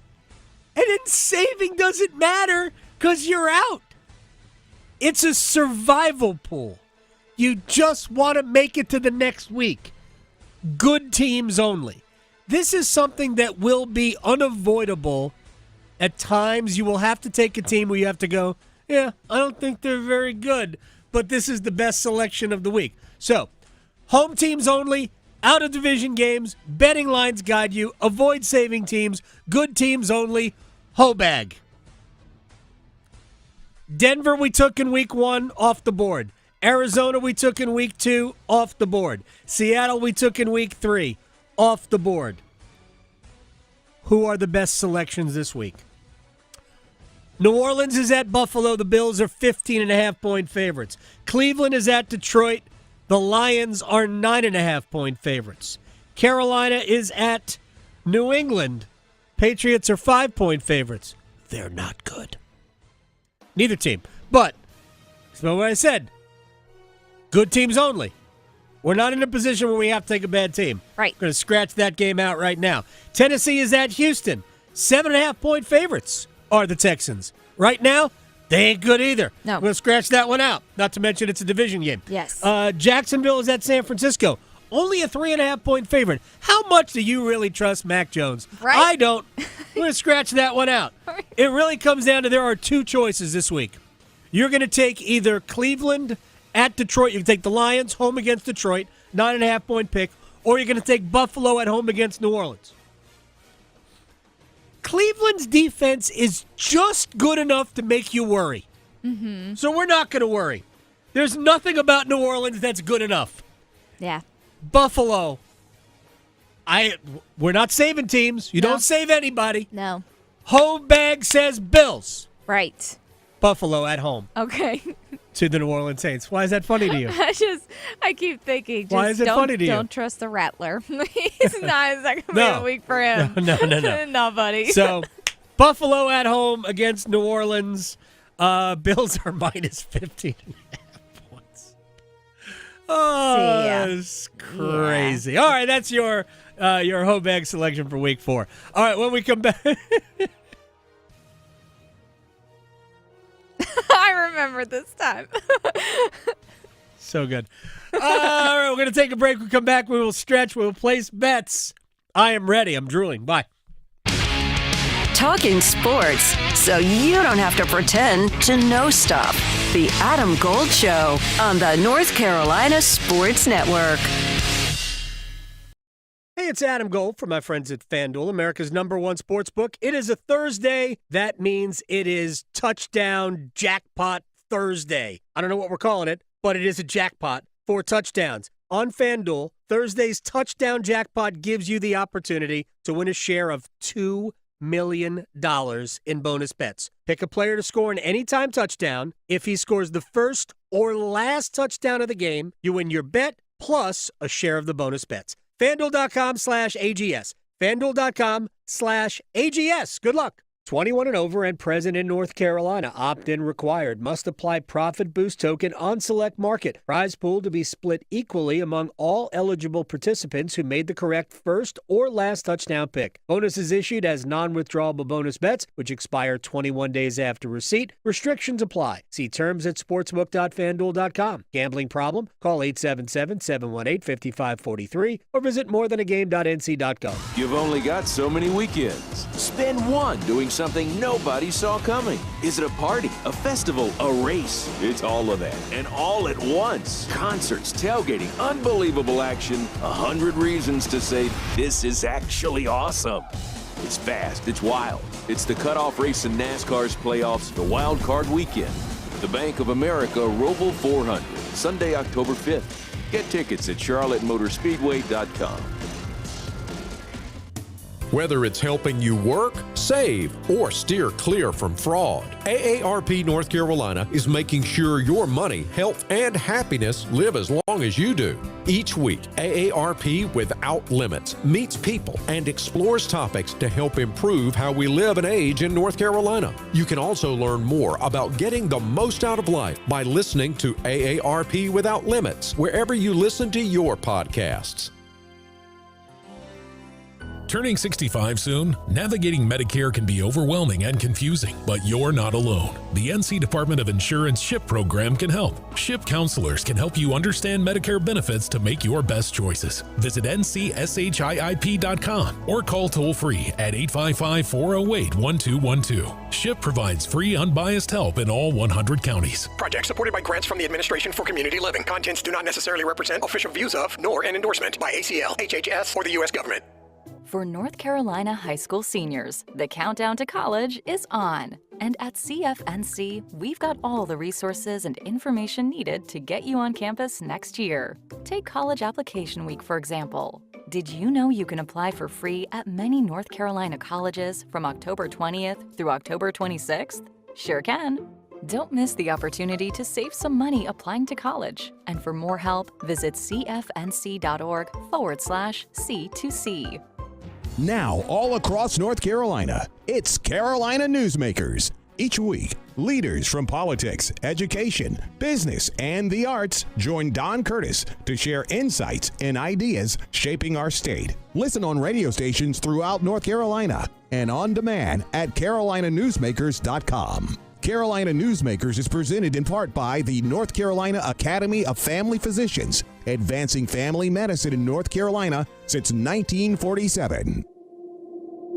We had to exit the home pretty quickly because of how quickly the water came in. It was just really vital to me whenever all the public service announcements were going out, that we needed to get our water tested. We needed to, get in the field and start helping people disinfect their water supplies. It's really critical to their health to be able to have that safe drinking water. They were reaching out to me to make sure that I knew that there were resources available. NC Public Health, everywhere, every day, everyone. This is Adam Gold. So Mike Vrabel, the coach of the New England Patriots, they asked him about birthday cake, and he said there was only one cake qualified for his birthday cake. Oh. Yes. Okay. Do you want to guess what that is? Is it vanilla? No. Oh. Carrot. I love him even more. The Adam Gold Show.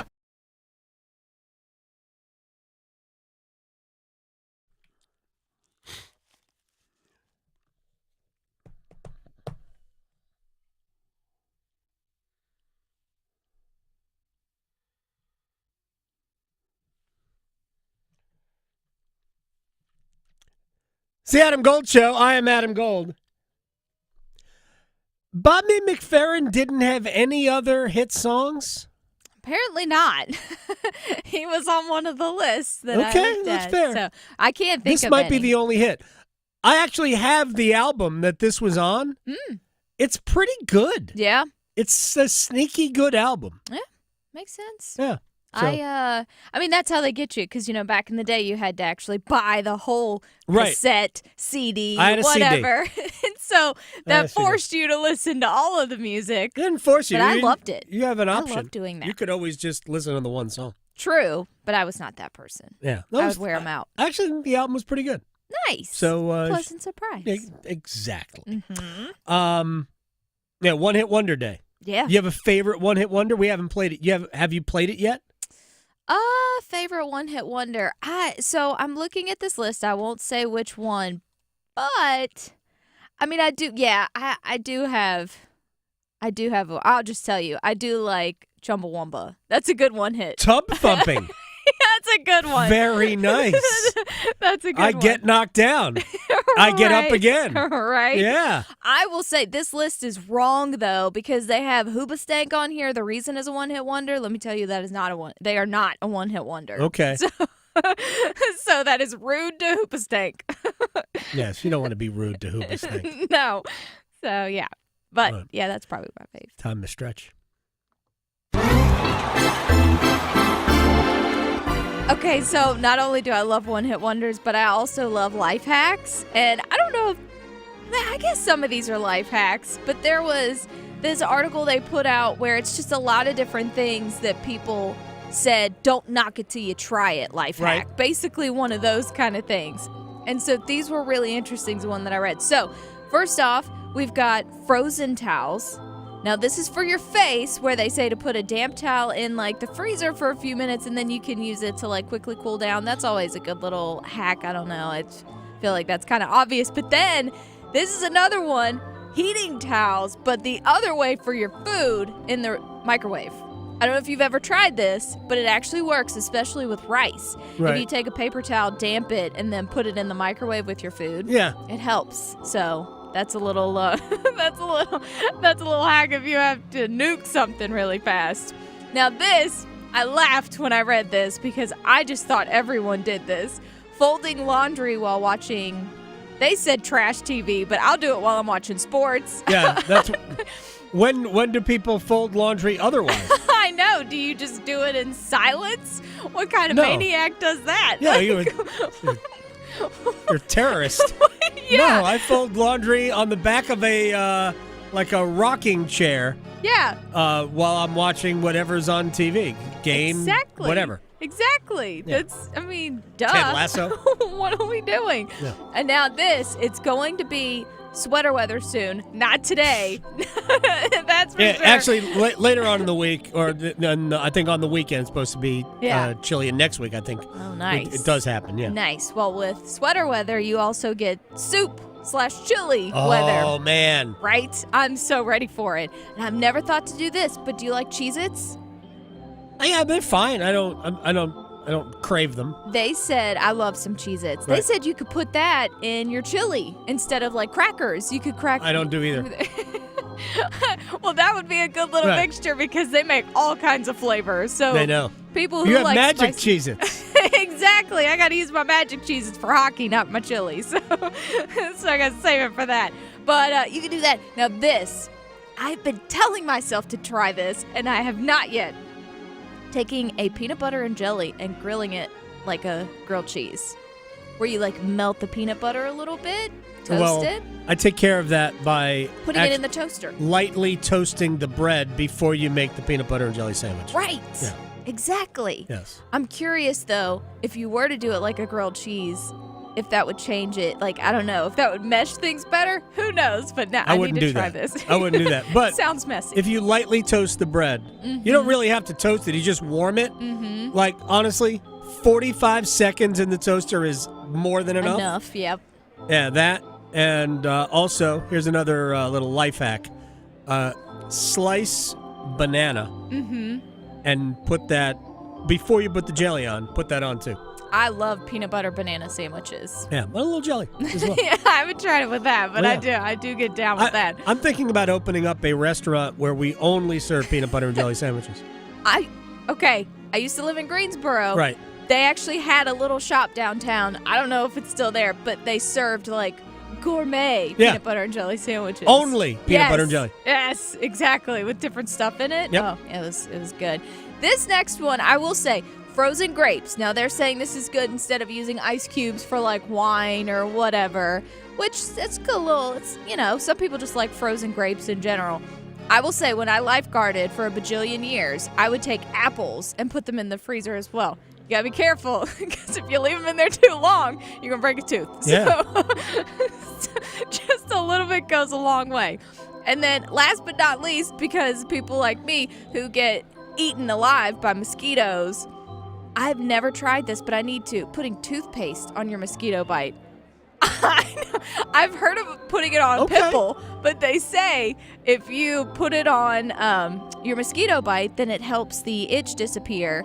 Also, if you take a warm spoon, apparently that nixes the protein that makes you itchy. So, who knows?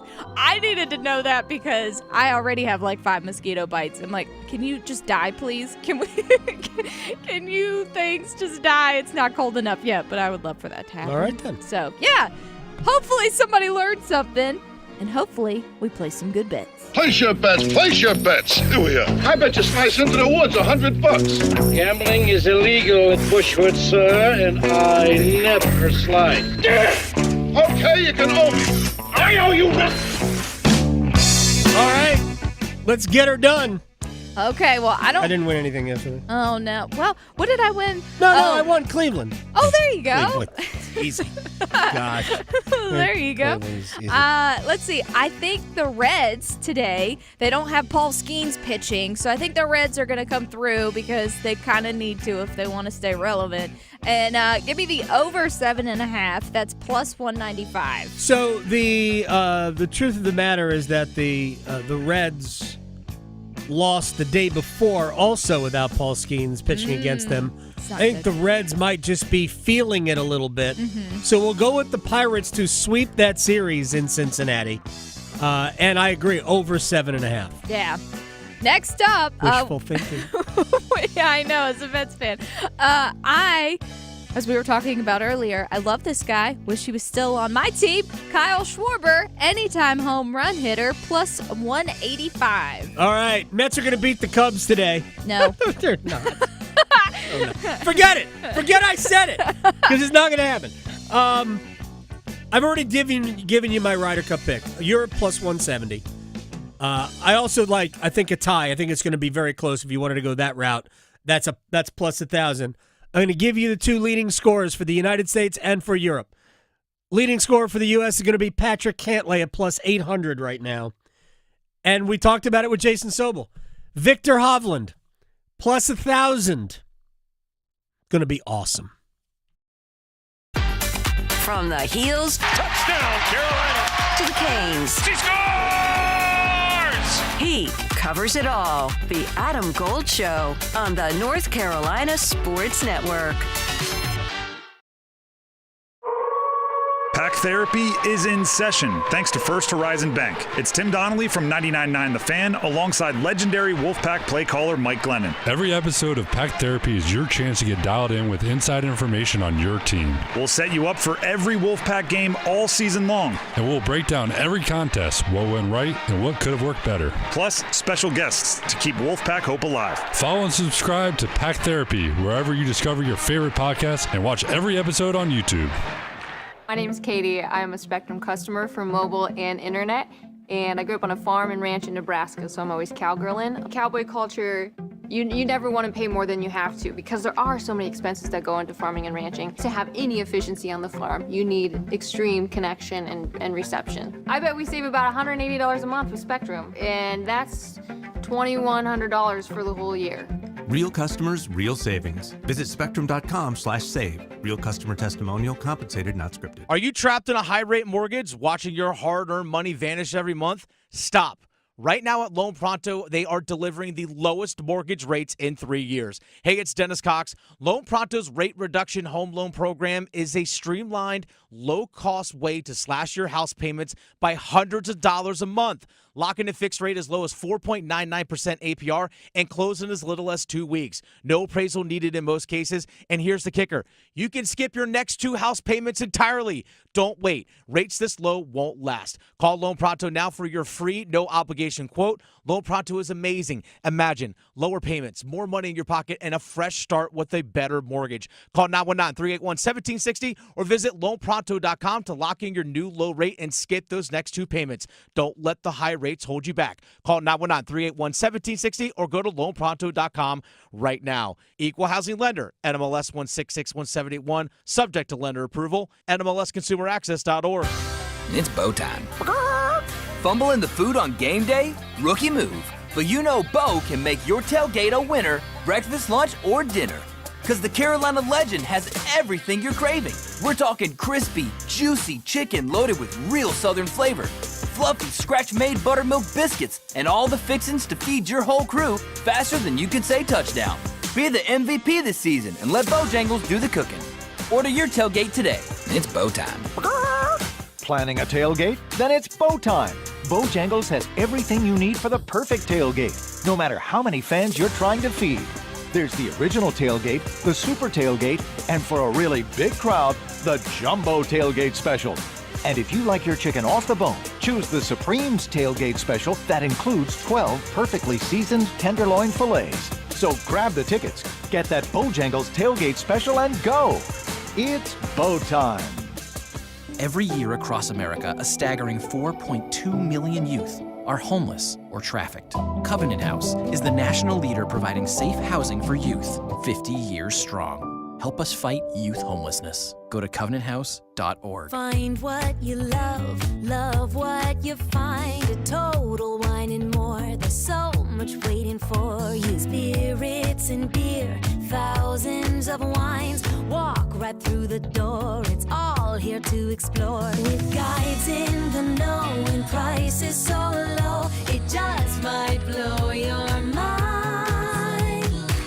You're gonna find what you love and love what you find. I'm attorney Brian Ritchie. Getting hurt in a car wreck comes with all kinds of stress and frustration. But when you call me, I'll be on top of all of it. So all you need to worry about is getting better. If you've been injured in a car wreck, I'm on top of it. Contact us at ritchielaw.com. Broadcasting live from the Lenovo Studios. WCMC HD1 Holly Springs. 99.9 The Fan. The Triangle Sports Leader. Paisley goes in motion out to the right. And from the shotgun, here's the snap. The give to Castle. He's got a first down and more. Rumbling down the middle of the field. Castle picking him up. Putting him down. Touchdown. My goodness. What a knockout throw in the fourth quarter.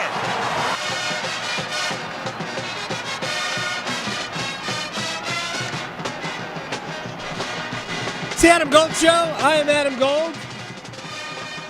That was fun from the Duke Radio Network. Well, I mean, not fun for everybody. That was a fun game. I'm sorry, didn't work out the way State fans wanted. Now they're in their fields, but I get it. I think you have a good offense anyway. The defense is a work in progress, but I think it'll get better. And you got wonderful players on the offensive side of the ball, and there are some good players on defense too. So, apparently we're supposed to get a bunch of rain on Saturday for Virginia Tech, the Virginia Tech game. State just get back to taking care of business. When they don't turn it over, they're really good offensively. I mean, that was the difference between State and Duke. I mean, it was a tight game late, and the difference was turnovers. I mean, we can't get around that. And they shouldn't have snapped the ball at right at the end of the first half, and he ended up throwing the pick six. So, again, I actually think both Duke and State are good football teams. Are they great football teams? No. They're not playoff caliber football teams, but they're good football. Both of them, I think, are good football teams. Duke has got their hands full with Syracuse this week. Carolina's off. State gets the Hokies, who are in turmoil. That is a program that needs help. I know they're throwing a bunch of money into it, and that's good for them. You do what you want. If I were them, I would say we need to find an elite coach. Somebody who might not be coaching right now that might be working for ESPN that we could throw $20 million at. Would Nick Saban take that job? Very unlikely. But, I mean, I'm not really kidding. Yeah. If you want to throw money at a program, yeah, do that. Doesn't hurt to try. Do that. Again, do I think he'd take it? Probably not. But, I don't know. For $20 million, he might consider it. He might, and $20 million, by the way, would be underpaying Nick Saban. All right, let's stretch. Not stretch. The wall of It's the wall sound of is a sound. function of this studio.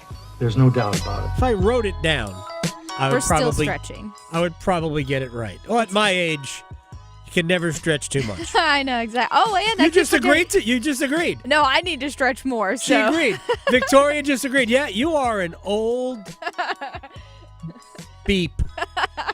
No, never. But I do have a poll on our YouTube. I keep forgetting. What is the poll? To mention Is it. gold old? Yeah, it's who's winning tonight's football game. Oh. Seahawks or Cardinals. And as of right now, Seahawks are winning by 67%. So 2/3 of the people think Seahawks. All right. Well, they are hosting the Cardinals, correct? No, or they? No, they're in Arizona. Yeah, I know. Well, we'll see. All right, we'll talk football here because the Patriots are hosting the Panthers on Sunday. Bryce Young and company have been clean for the most part in the last 2 games. Yeah, of course. Taking care of the ball is obviously just super important in this league. As someone who touches the ball every single play, take pride in that. It's a week-to-week league. Want to make sure that, I'm continuing to take care of the ball. We all continue to take care of the ball. And then, they're also obviously emphasize taking it away. Defense done a great job of that last week, of course. And, we talk about it a lot in the building. So we want to make sure we take care of it and take it away. Perfect formula. Worked for Duke. It worked against them, against Illinois. It's the turnover battle is almost always that's the path. All right, let's Bryce Young, who is in year 3. Drake May is in year 2. What does Bryce think about Drake? Been around him maybe once or twice, but just from watching the film, I have a ton of respect for him and his game. I think he's a great player, has a super bright future ahead. Does a lot of really good things, and him being from around this area, I've met and know people who have known him, and they've all said he's a great dude. I have a ton of respect for him. And he loves Pop-Tarts. We learned that at ACC kickoff a couple years ago. Drake May? Yeah. Who doesn't love Pop-Tarts? I know. Well, some people don't. Some people don't like. Do you have a favorite Pop-Tart? Probably just strawberry frosted. I know you don't like frosted, but strawberry frosted. Well, I don't mind frosted. Mm-hmm. Except that if you're going to put the Pop-Tart in the toaster. Oh, that's where you're like. And you use frosted, you need a fire extinguisher. Yeah, you're going to burn your face. It's inevitable. Mm-hmm. So, I generally don't toast the Pop-Tart. Yeah. So. It's always between that or the brown sugar, maple, whatever it is. That is just standard. I know. Perfect. I know. Don't overthink it. Right. Don't overthink it. The brown sugar cinnamon is just, yes. Yeah. Yes. I'll never say no to that. Come on. And that's frosted. I would never put it in the toaster. Yeah, no. And then you start peeling the skin off the roof of your mouth. Exactly. Why do you want that? Here's Drake May on taking on his favorite team from growing up. Yeah, I think it's different playing up here. Going back to Charlotte would have been different. But going against the team that I grew up watching, grew up cheering for, and a lot of great memories in that stadium back in Bank of America. So, it's a little different, but at the same time, it's still, just another week in the NFL. And, none of the same players that I grew up, playing for besides the long snapper still there. So, J.J. Jansen has been there forever. He has been. It's like the furniture. Yes. It's amazing. He's just there. He's got his own golf cart. Doesn't he do that golf cart series where he rides around? J.J. Jansen is just, if you're good at it. Yeah. Imagine that's your job. I would do awesome. It's so awesome. Right? Real quick, you were in our 7th inning stretch earlier, you were talking about things in the microwave. Yes. Right? Do you put, if you have leftover pizza, does that go in the microwave? Only in desperate situations. If you have a toaster oven option, right, use that. Yeah. If you put anything bread in the microwave, you are asking for sadness. A fight. Yeah. After about a minute and a half. I know. A fight. Yeah, are you making croutons? What are we? But yeah, you just can't. You can't bite all the way through the pizza. No. So what I use, because we don't have one of those toaster ovens. Yep. I just put it in the broiler on low. Okay, yeah. And then that pizza will be perfect. Yeah. 3 minutes. Right. Can we wait 3 minutes? For delicious pizza, yes. Yeah, most people can't. Well, yeah. Most people can't. All right, back to quarterbacks. Kurt Warner, who, because we've referenced this, Jackson Dart will be the starter for the Giants. Now, Brian Dable has declared him QB1 for the rest of the season in week 4, which is silly. But Kurt Warner's been there with the Giants. He was the quarterback, the veteran quarterback, who seemingly, as it turns out he wasn't, seemingly at the end of his career when the Giants drafted Eli Manning. And it was like week 7 when they decided to go to Manning. Kurt Warner hopes it's for the right reasons this time. Sometimes you start to feel that the coach is starting to feel that the seat is getting a little bit hotter and that, you have to make some kind of move to try to spark something inside the locker room because what's going on the football field just hasn't been good enough. And I just hope that's not the case here, that you're throwing Jackson Dart out there with a tough schedule and with all the issues you have offensively, and he's not quite ready. And even if he's ready and you're not ready as a team to allow him to have success early and you're just making the move because you have to do something. I don't like when moves are made that way. They don't normally work out really well, but maybe there is just something that we don't get to see that they're seeing in practice that says, hey, we get an upgrade or we get the ability to open up our offense in a different way with Jackson Dart that we didn't have with Russell Wilson. And that's what I'll be paying attention to as they move forward is there something that looks different that he brings to the table that we didn't get a chance to see from the practice tape? It's very likely that the improvement in the Giants will be the improvement throughout the team based on the energy provided by Jackson Dart. I'm not trying to be flippant. I think that is the greatest opportunity for improvement. Not that Jackson Dart is going to be even better at all than Russell Wilson. If you think Dart is going to be better than Wilson, that's fine. You're more than welcome to do that. I think by and large, the improvement in the Giants will come from the energy that he provides everybody else so they can do their jobs better. One more thing before we break, and Sebastian Aho joins us on the other side. Luke Donald, Ryder Cup captain for Europe. I mentioned this earlier. There has been USA controversy, might not be the right word because it's over. There was a lot of talk about the U.S. wanting to be paid for their participation in the Ryder Cup. Earlier this week, they announced that they would take all of that money and it would be donated to charitable causes, which is great. But it was still an issue in 2023 in Rome. It's been an issue before, and Luke Donald might have addressed it yesterday during the opening ceremonies. It is not about prize money or world ranking points. It's about pride. All right, that's good. We don't need any more. That's what Luke wanted you to hear. Stick the knife in and just twist it a little bit. You go, Luke. All right, Sebastian Aho, when we come back next. Making more sports sense than social media trolls. The Adam Gold Show on the North Carolina Sports Network.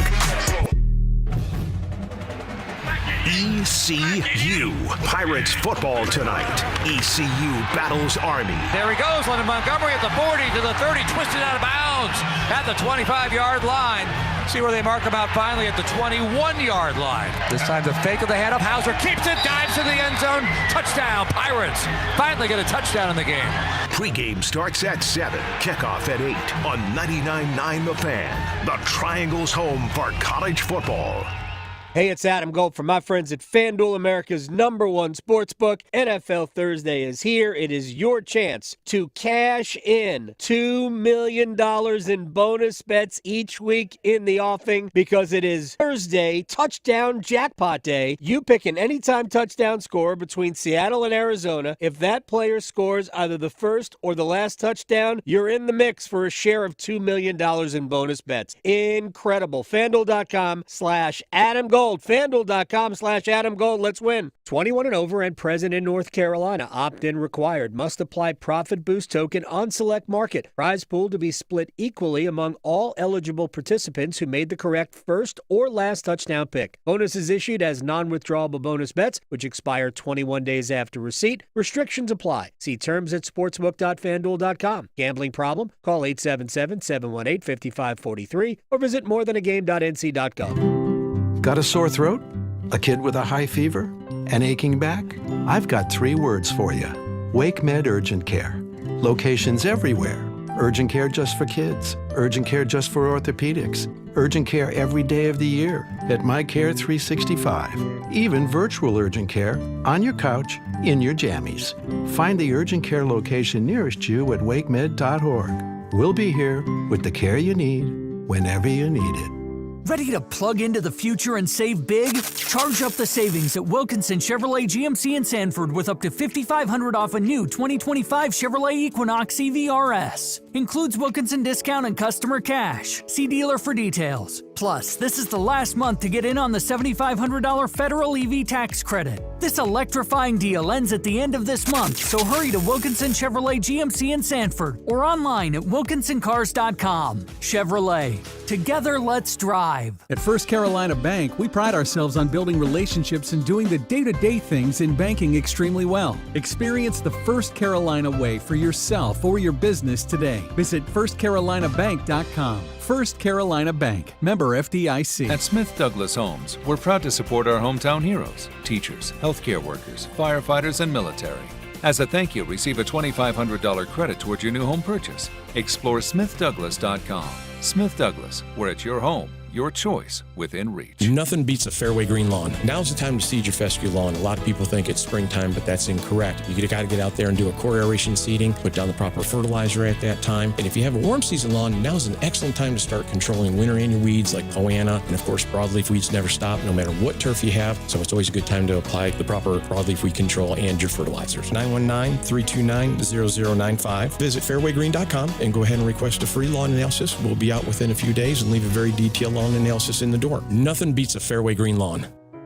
The rarest finds, the finest brands, the moment you've been waiting for. September 25th through 27th, discover an unmatched collection of pre-owned Rolex and Cartier watches at Bailey's Fine Jewelry in Raleigh's Village District. For 3 days only, shop highly coveted timepieces as well as an expanded selection of luxury pre-owned handbags from the designers you love. Visit Bailey's Fine Jewelry September 25th through 27th for iconic watches and coveted handbags. Visit baileybox.com for details. This is Adam Gold. You know, soap attracts dirt, right? That's what soap does. It attracts dirt. Right now, Bill Belichick is soap. That's what he is. Yeah. He's soap. Yeah. He's attracting all this dirt. Or he's like an overripe banana and it's attracting all these gnats. The Adam Gold Show.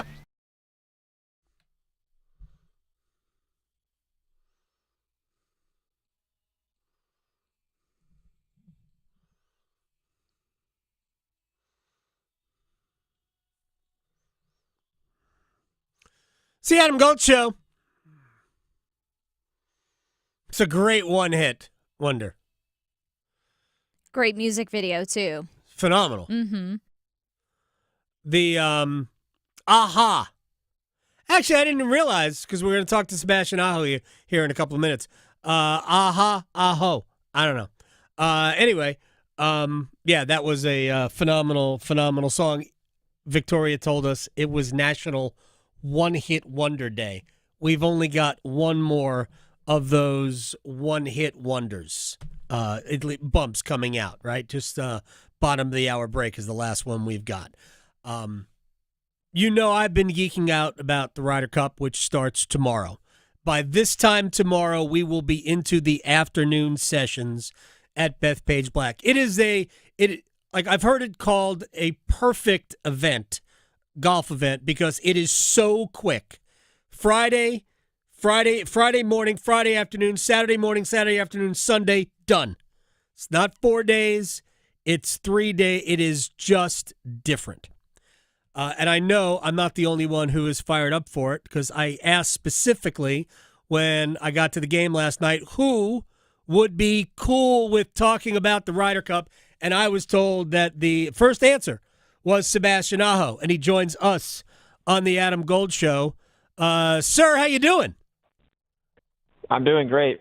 How are you? I'm doing well. I appreciate your time. I saw you working on your sticks yesterday. I want to ask you, I really don't want to talk about last night because exhibition hockey is exhibition hockey, but I am curious about this. Two very quick things about the game last night.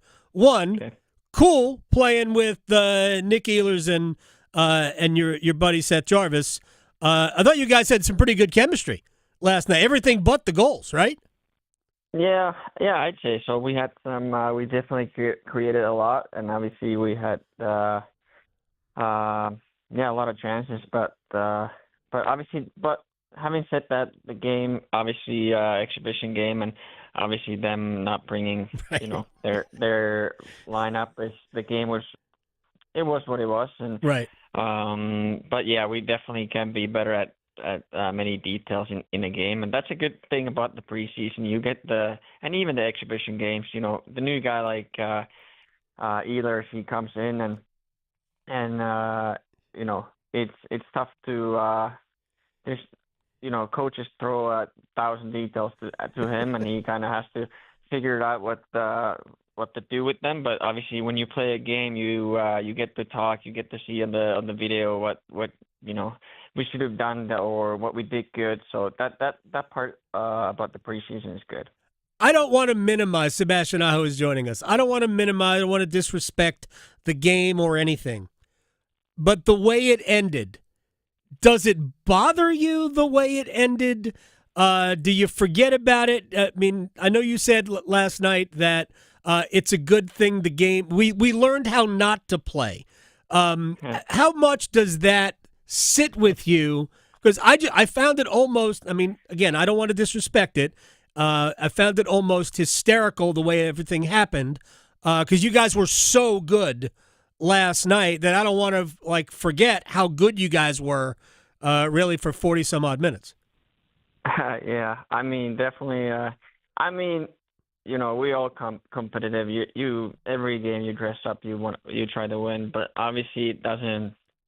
I mean, it's flashed. I mean, it doesn't really matter. Obviously, there's no, points or right. You don't do anything with that game, right? It's just more.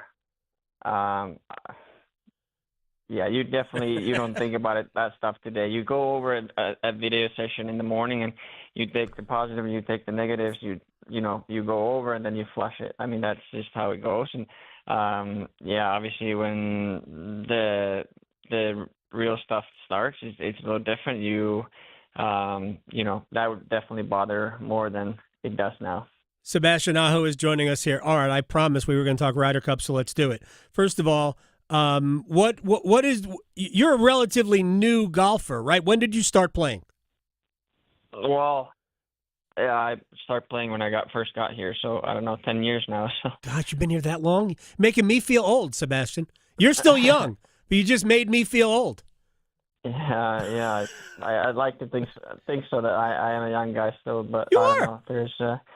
There's guys,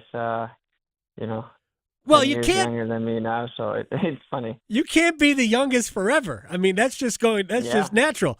But it is amazing. So you've been playing about 10 years. When you started playing, did you then automatically catch the bug to watch the pros? And I'm sure you've played with plenty of pros here. How did you get really interested in the pro game?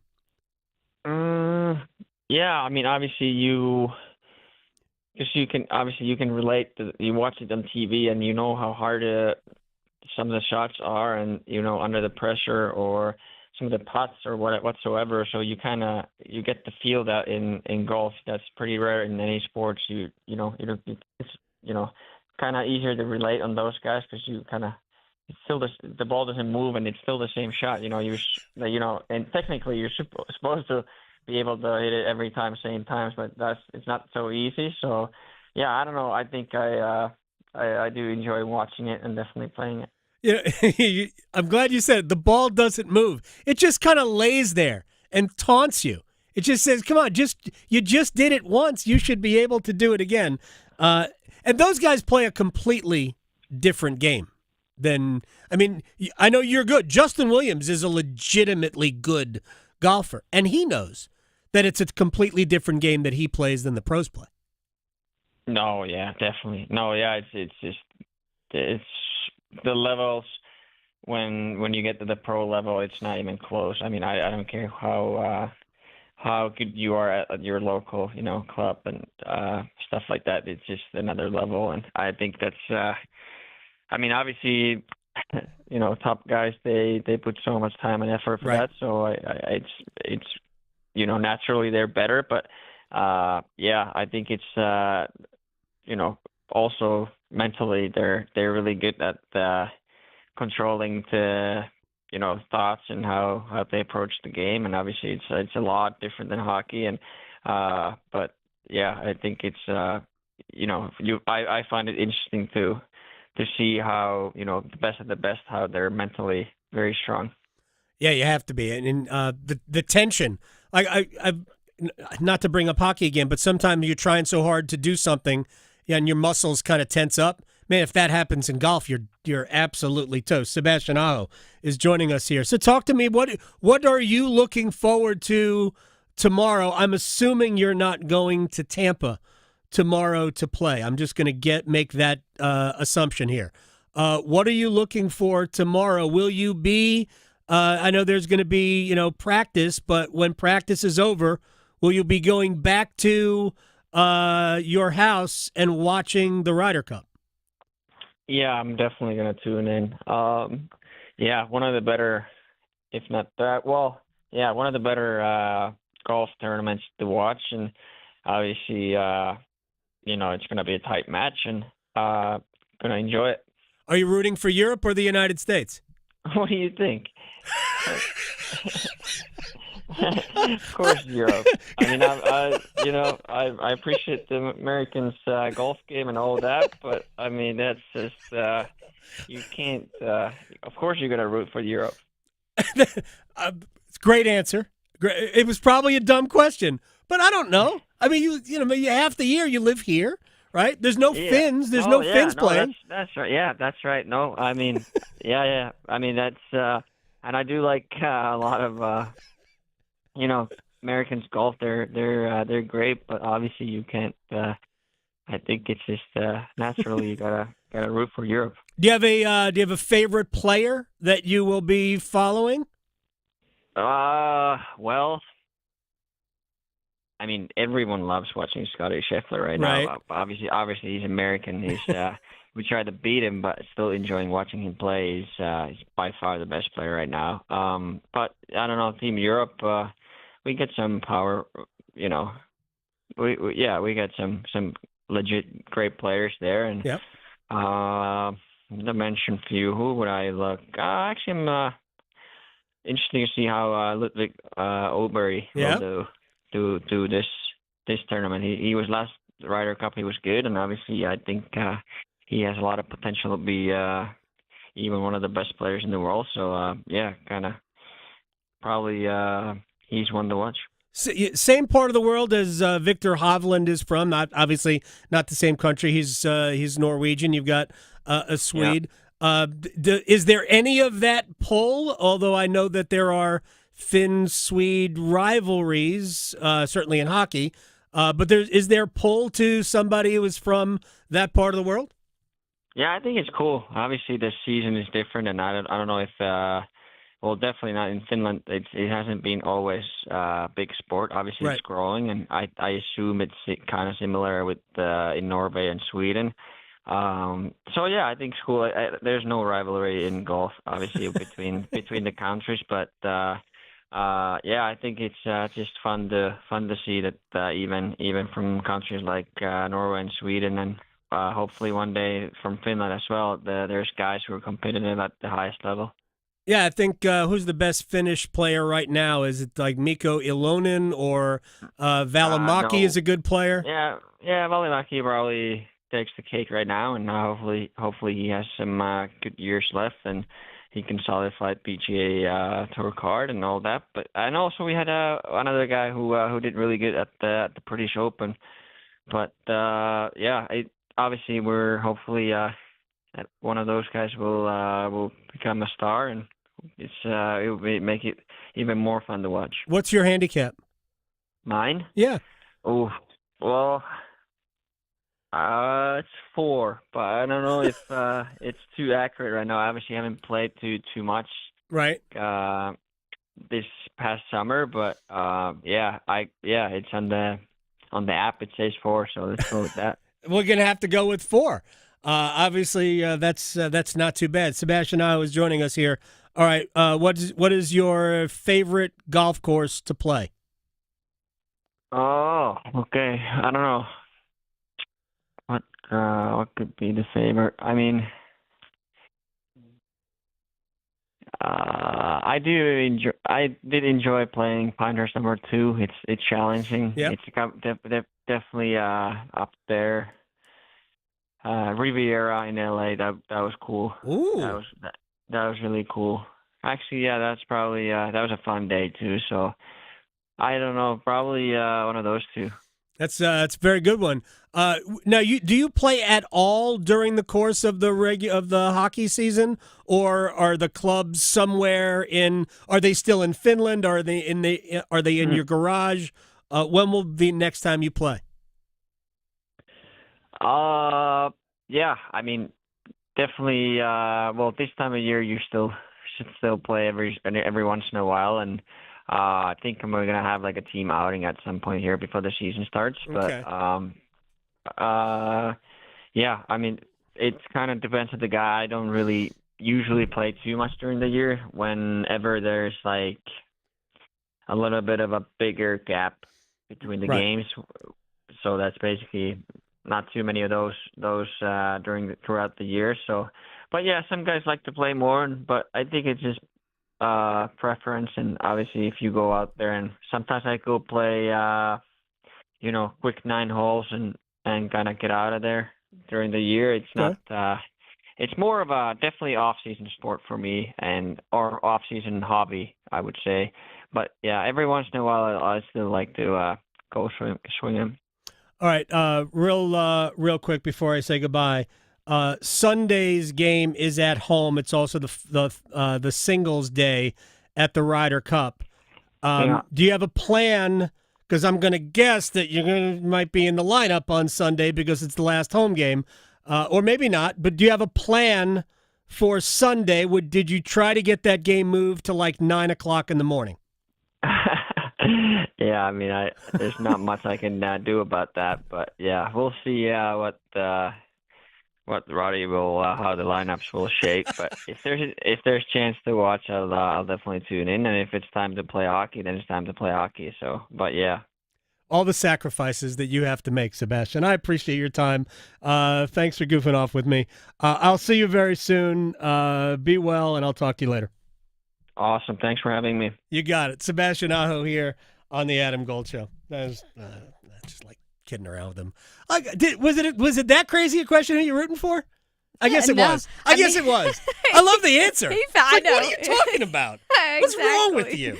I know. That was perfect.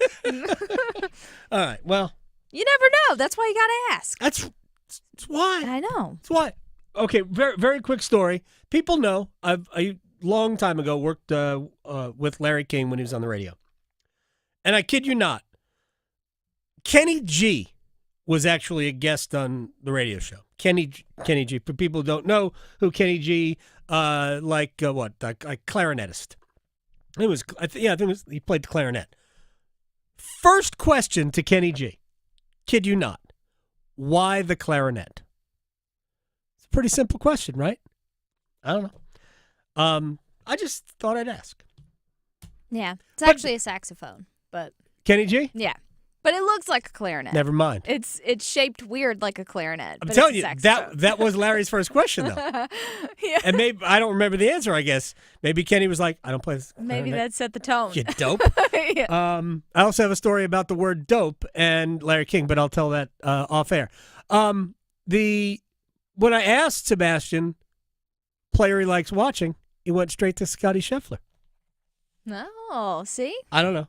I mean, he's an American. Maybe it wasn't such a dumb question Yeah. after all. All right, we'll break. When we come back, we'll talk a little bit about UNC football. We have an open week, which is probably good for everyone. Next. Questioning goalie interference calls since day one. The Adam Gold Show on the North Carolina Sports Network.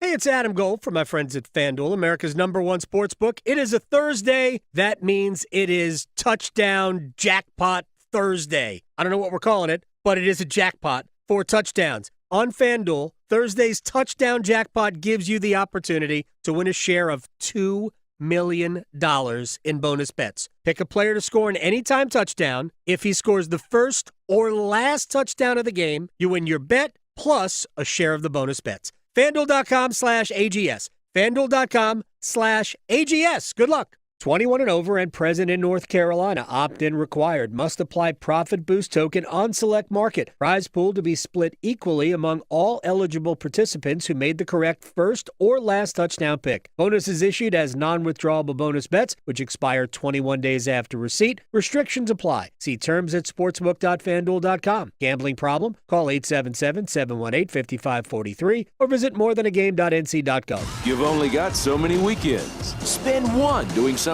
nobody saw coming. Is it a party, a festival, a race? It's all of that, and all at once. Concerts, tailgating, unbelievable action, 100 reasons to say this is actually awesome. It's fast, it's wild. It's the cutoff race in NASCAR's playoffs, the Wild Card Weekend. The Bank of America Roval 400, Sunday, October 5th. Get tickets at charlottemotorspeedway.com. Whether it's helping you work, save, or steer clear from fraud, AARP North Carolina is making sure your money, health, and happiness live as long as you do. Each week, AARP Without Limits meets people and explores topics to help improve how we live and age in North Carolina. You can also learn more about getting the most out of life by listening to AARP Without Limits wherever you listen to your podcasts. Are you taking care of someone on Medicare? Navigating Medicare can be overwhelming. You're not alone. The NC Department of Insurance SHIP program can help you figure out what steps to take and when. SHIP counselors can answer your questions. Visit ncshiip.com or call toll-free at 855-408-1212. SHIP provides free, unbiased help in all 100 counties. Project supported by grants from the Administration for Community Living. Contents do not necessarily represent official views of, nor an endorsement by ACL, HHS, or the U.S. government. For North Carolina high school seniors, the countdown to college is on. And at CFNC, we've got all the resources and information needed to get you on campus next year. Take College Application Week, for example. Did you know you can apply for free at many North Carolina colleges from October 20th through October 26th? Sure can.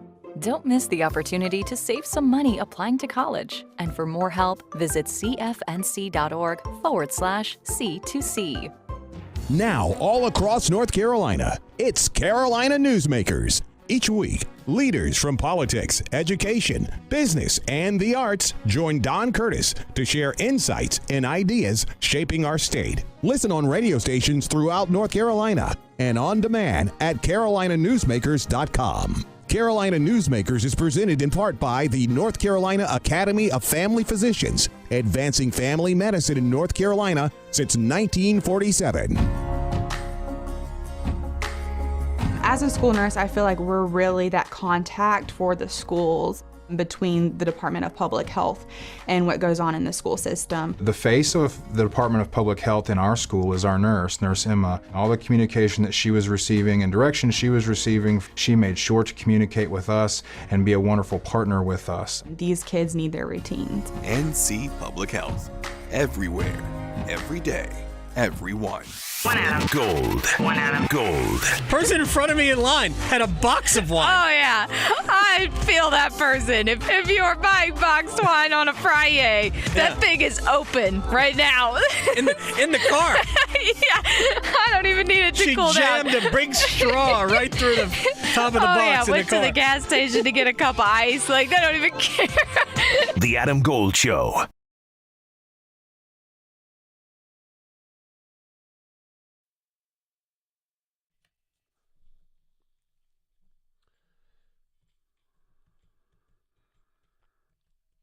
It's the Adam Gold Show. I am Adam Gold. Victoria producing the program. It was her idea to play one-hit wonders today. Mm-hmm. Yeah, it's one-hit wonder day.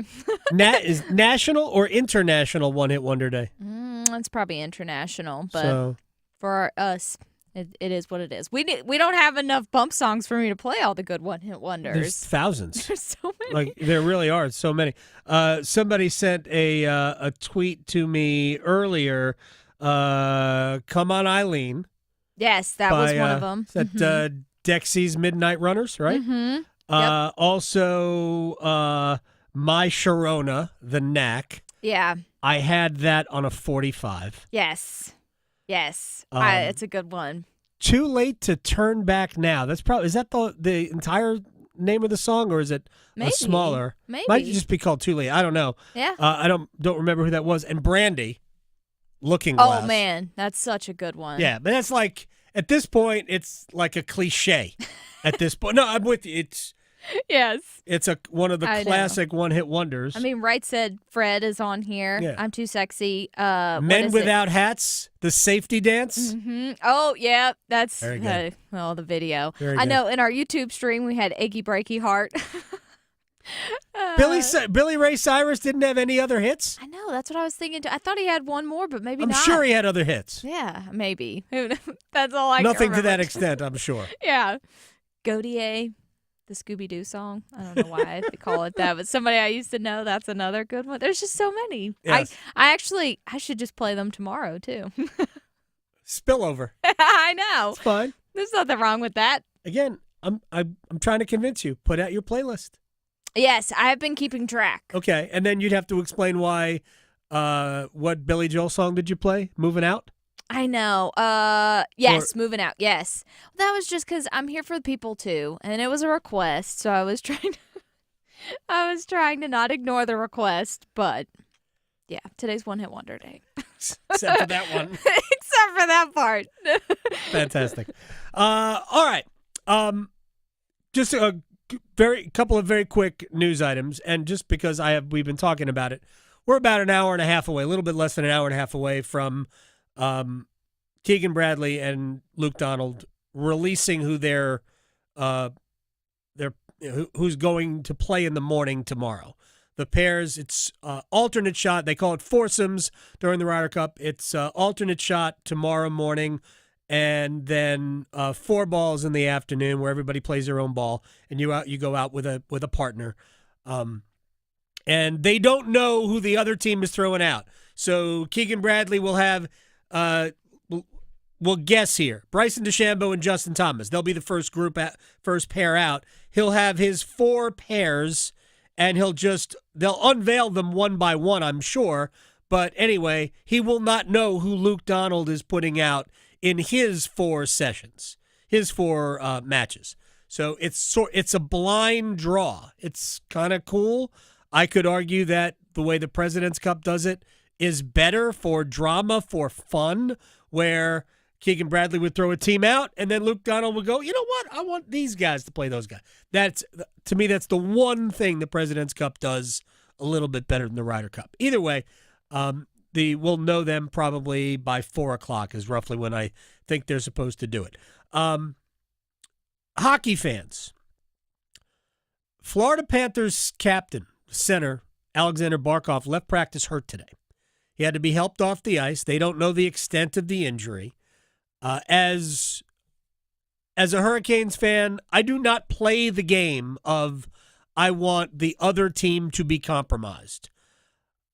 Alexander Barkov is one of my favorite players in the sport.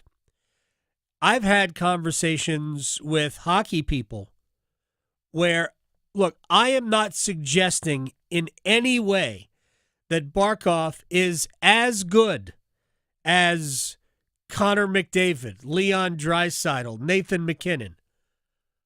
But if I had the first pick of every player in the league, I would take Alexander Barkov. The combination of offense and defense for me is unmatched in the sport. Selfishly, I just like to watch that. It bothers me that we can't handle it at times, but get in line. He's that good. I hope he's okay. But we won't know. I think Paul Maurice, after practice today, Panthers coach Paul Maurice said we'll know more tomorrow. Hopefully he'll be okay. But they've already got Matthew Tkachuk out until at least December. And I know we've talked about this, the salary cap issues that they will have when everybody's healthy. We've sort of joked, when Tkachuk comes back, they're going to have to get rid of somebody unless somebody else is hurt. We don't know what's going to happen with Alexander Barkov. I hope he's okay. But that would be a huge blow to Florida. And just keep in mind, I know it doesn't seem like a lot more, but each series that you advance takes more out of you. Not obviously 5, 6, 7 games more, but I think each game is worth more of a physical toll as you advance. So 3 years in a row, the Florida Panthers have played just about the maximum allotment of games. Yeah, that means less time to recover. Yep, less time to recover, more wear and tear on your body, and you don't know how it wears on you, how it adds up over time.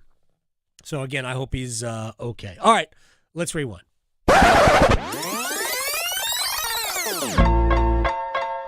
Adam Smith from inside Carolina joined us to talk about the Tar Heels. And I wanted to start with what we saw on Saturday in Orlando at Central Florida. So, very simple question. How did they look to you? Not good. Yeah. Actually, if I'm going to toot my own little horn here, I wrote, there's a bunch of stuff that I wrote, and one of them was, it was kind of like an anvil over the head in terms of a reality check. And that was all based on the tunnel that you walk through. If you're the visiting team, the tunnel that you walk through to get into the bounce house at UCF, there's a bunch of cartoon drawings of the mascots in the Big 12. Right. And it's kind of cute. It's kind of cute, actually.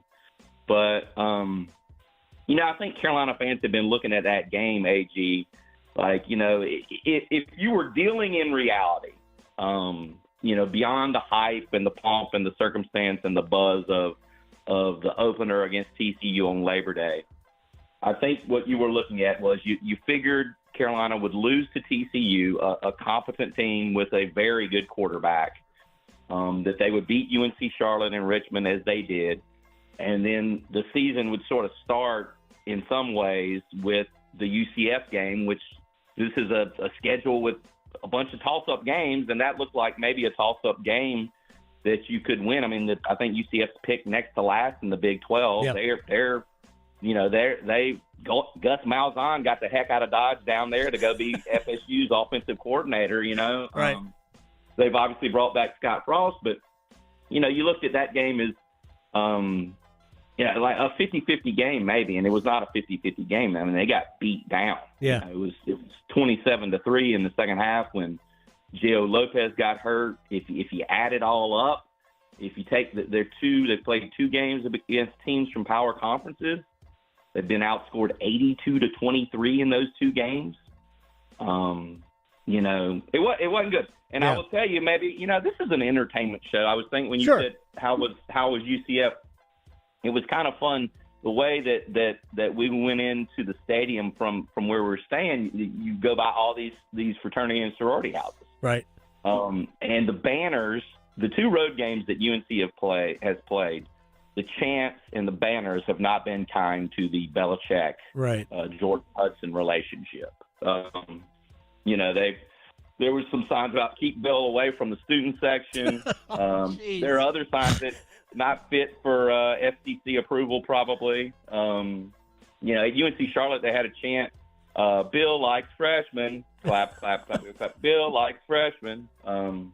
So these teams that have been beating them have been enjoying beating them, obviously. All right. All that stuff is expected and harmless.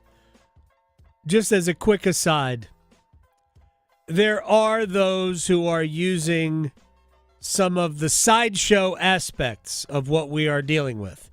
The Us Weekly cover, which is who is the real Jordan Hudson, which has nothing to do with football, and I'm sure does not impact Bill at all. I'm sure he doesn't spend 2 seconds thinking about it. It doesn't delay him getting to the facilities for practice or anything.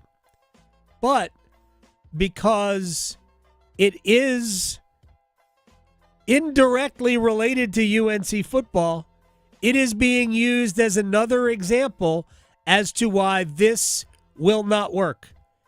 And I fail to see that logic. I'm sorry, I just do. I am here to joke around as much as anybody. It's what we do.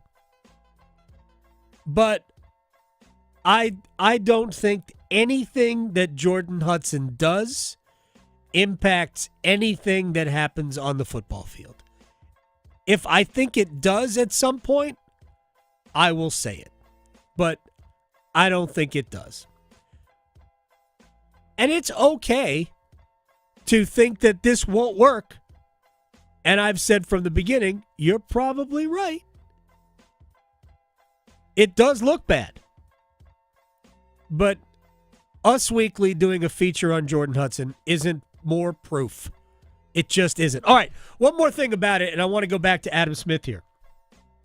You may remember after the TCU game, the Tar Heels are going to go play Charlotte. I said then, we will learn nothing from this game unless we do, and it would be bad. You can make an argument we learned, but we'll give them the benefit of the doubt. And we learned nothing from their win over Richmond. Nothing. I thought all along the learning experience would be this past weekend. And here's what I think we learned. And I'll make this statement, then we'll let Adam Smith pick it up. I think we learned that North Carolina doesn't have very many good players. What say you? I certainly think they need more talent. I mean, after watching them for 4 games, I certainly think they could use more talent. Obviously, I mean, who couldn't? Right. But I certainly think you see that when you watch Carolina play, and I think that if you're a UNC football fan right now on the bye week, you're pretty dang frustrated about the quarterback play. Now, I do think that I do think that there's been sort of a lack of creativity, in my opinion, in play calling on offense. You see the running back slamming into a line where there's not much there. I don't know if that's on the O-line, the running back, whatever it is. But, you look at how many teams, look at it like a Virginia and how much better they have been when they upgraded at quarterback with the Chandler Morris kid, Chad Morris's son. They are a completely different team. I don't know if they're going to beat FSU on Friday night, but they are, they look great. Virginia does. Syracuse looked great. I know the Notre Dame transfer got hurt at Clemson, but Syracuse has looked great. Duke was good last year, and I think people would agree they significantly upgraded at quarterback the way they won games last year. So I think Gio Lopez, who I like, I've enjoyed getting to know him. He's kind of been a bust so far through 4 games. Carolina's offense, AG, is just not in a good place. I was crunching the numbers the other day. They are on pace. If they keep this current pace, it's going to be their fewest total yards per game, their worst total offense since like 1989, since the MAC 1.0. They haven't forget throwing for 300 yards. They haven't even thrown for 175 yards yet. And that's another thing. There's a laundry list you can go down. No question. There's really no vertical passing game. I think it's over 40% of Lopez's completions have been behind the line of scrimmage. Yeah. I mean, it's Sure, they need some more talent. I had not to pick on them and rub it in their face, but we were sitting right beside of two NFL scouts from the Texans and the Dolphins the other day at UPS, and I just was talking to them because I can be kind of a personable guy. And they said that they were there to see UNC because, this was their area, and they wanted to see UNC. They wanted to see guys on both sides. They wouldn't tell me who, but they wanted to see guys on both sides of the ball. And they were gone before the first half was up. They got up and left.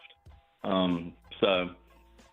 Yeah, I mean, it's kind of funny. Like, they haven't played an ACC game yet, but you could be looking at a pretty bad ACC record here. And they miss – who is it they miss? They don't play Miami. Right. They don't play Florida State. They don't play Georgia Tech. They don't play Louisville. And they don't play SMU in league play. They do play Clemson, but Clemson obviously has been a disaster so far.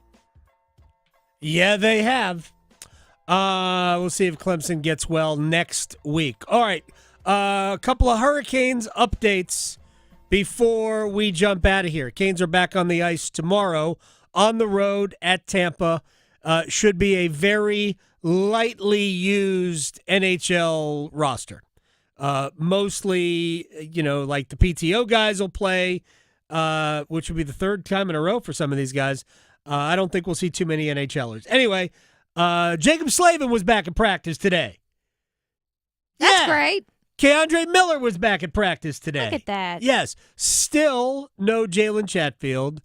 Pyotr Kochetkov also was not at the practice session this morning. He tweaked something according to the head coach. But it's good to see Slavin, who was in a non-contact yellow sweater, as was Miller, as was remaining Mark Jankowski. Slight change to one of the forward lines as Taylor Hall went on the right side of Logan Stankoven and Andrei Svechnikov, and Jackson Blake dropped down to play with Jesperi Kotkaniemi and Eric Robinson. I've been saying this all along.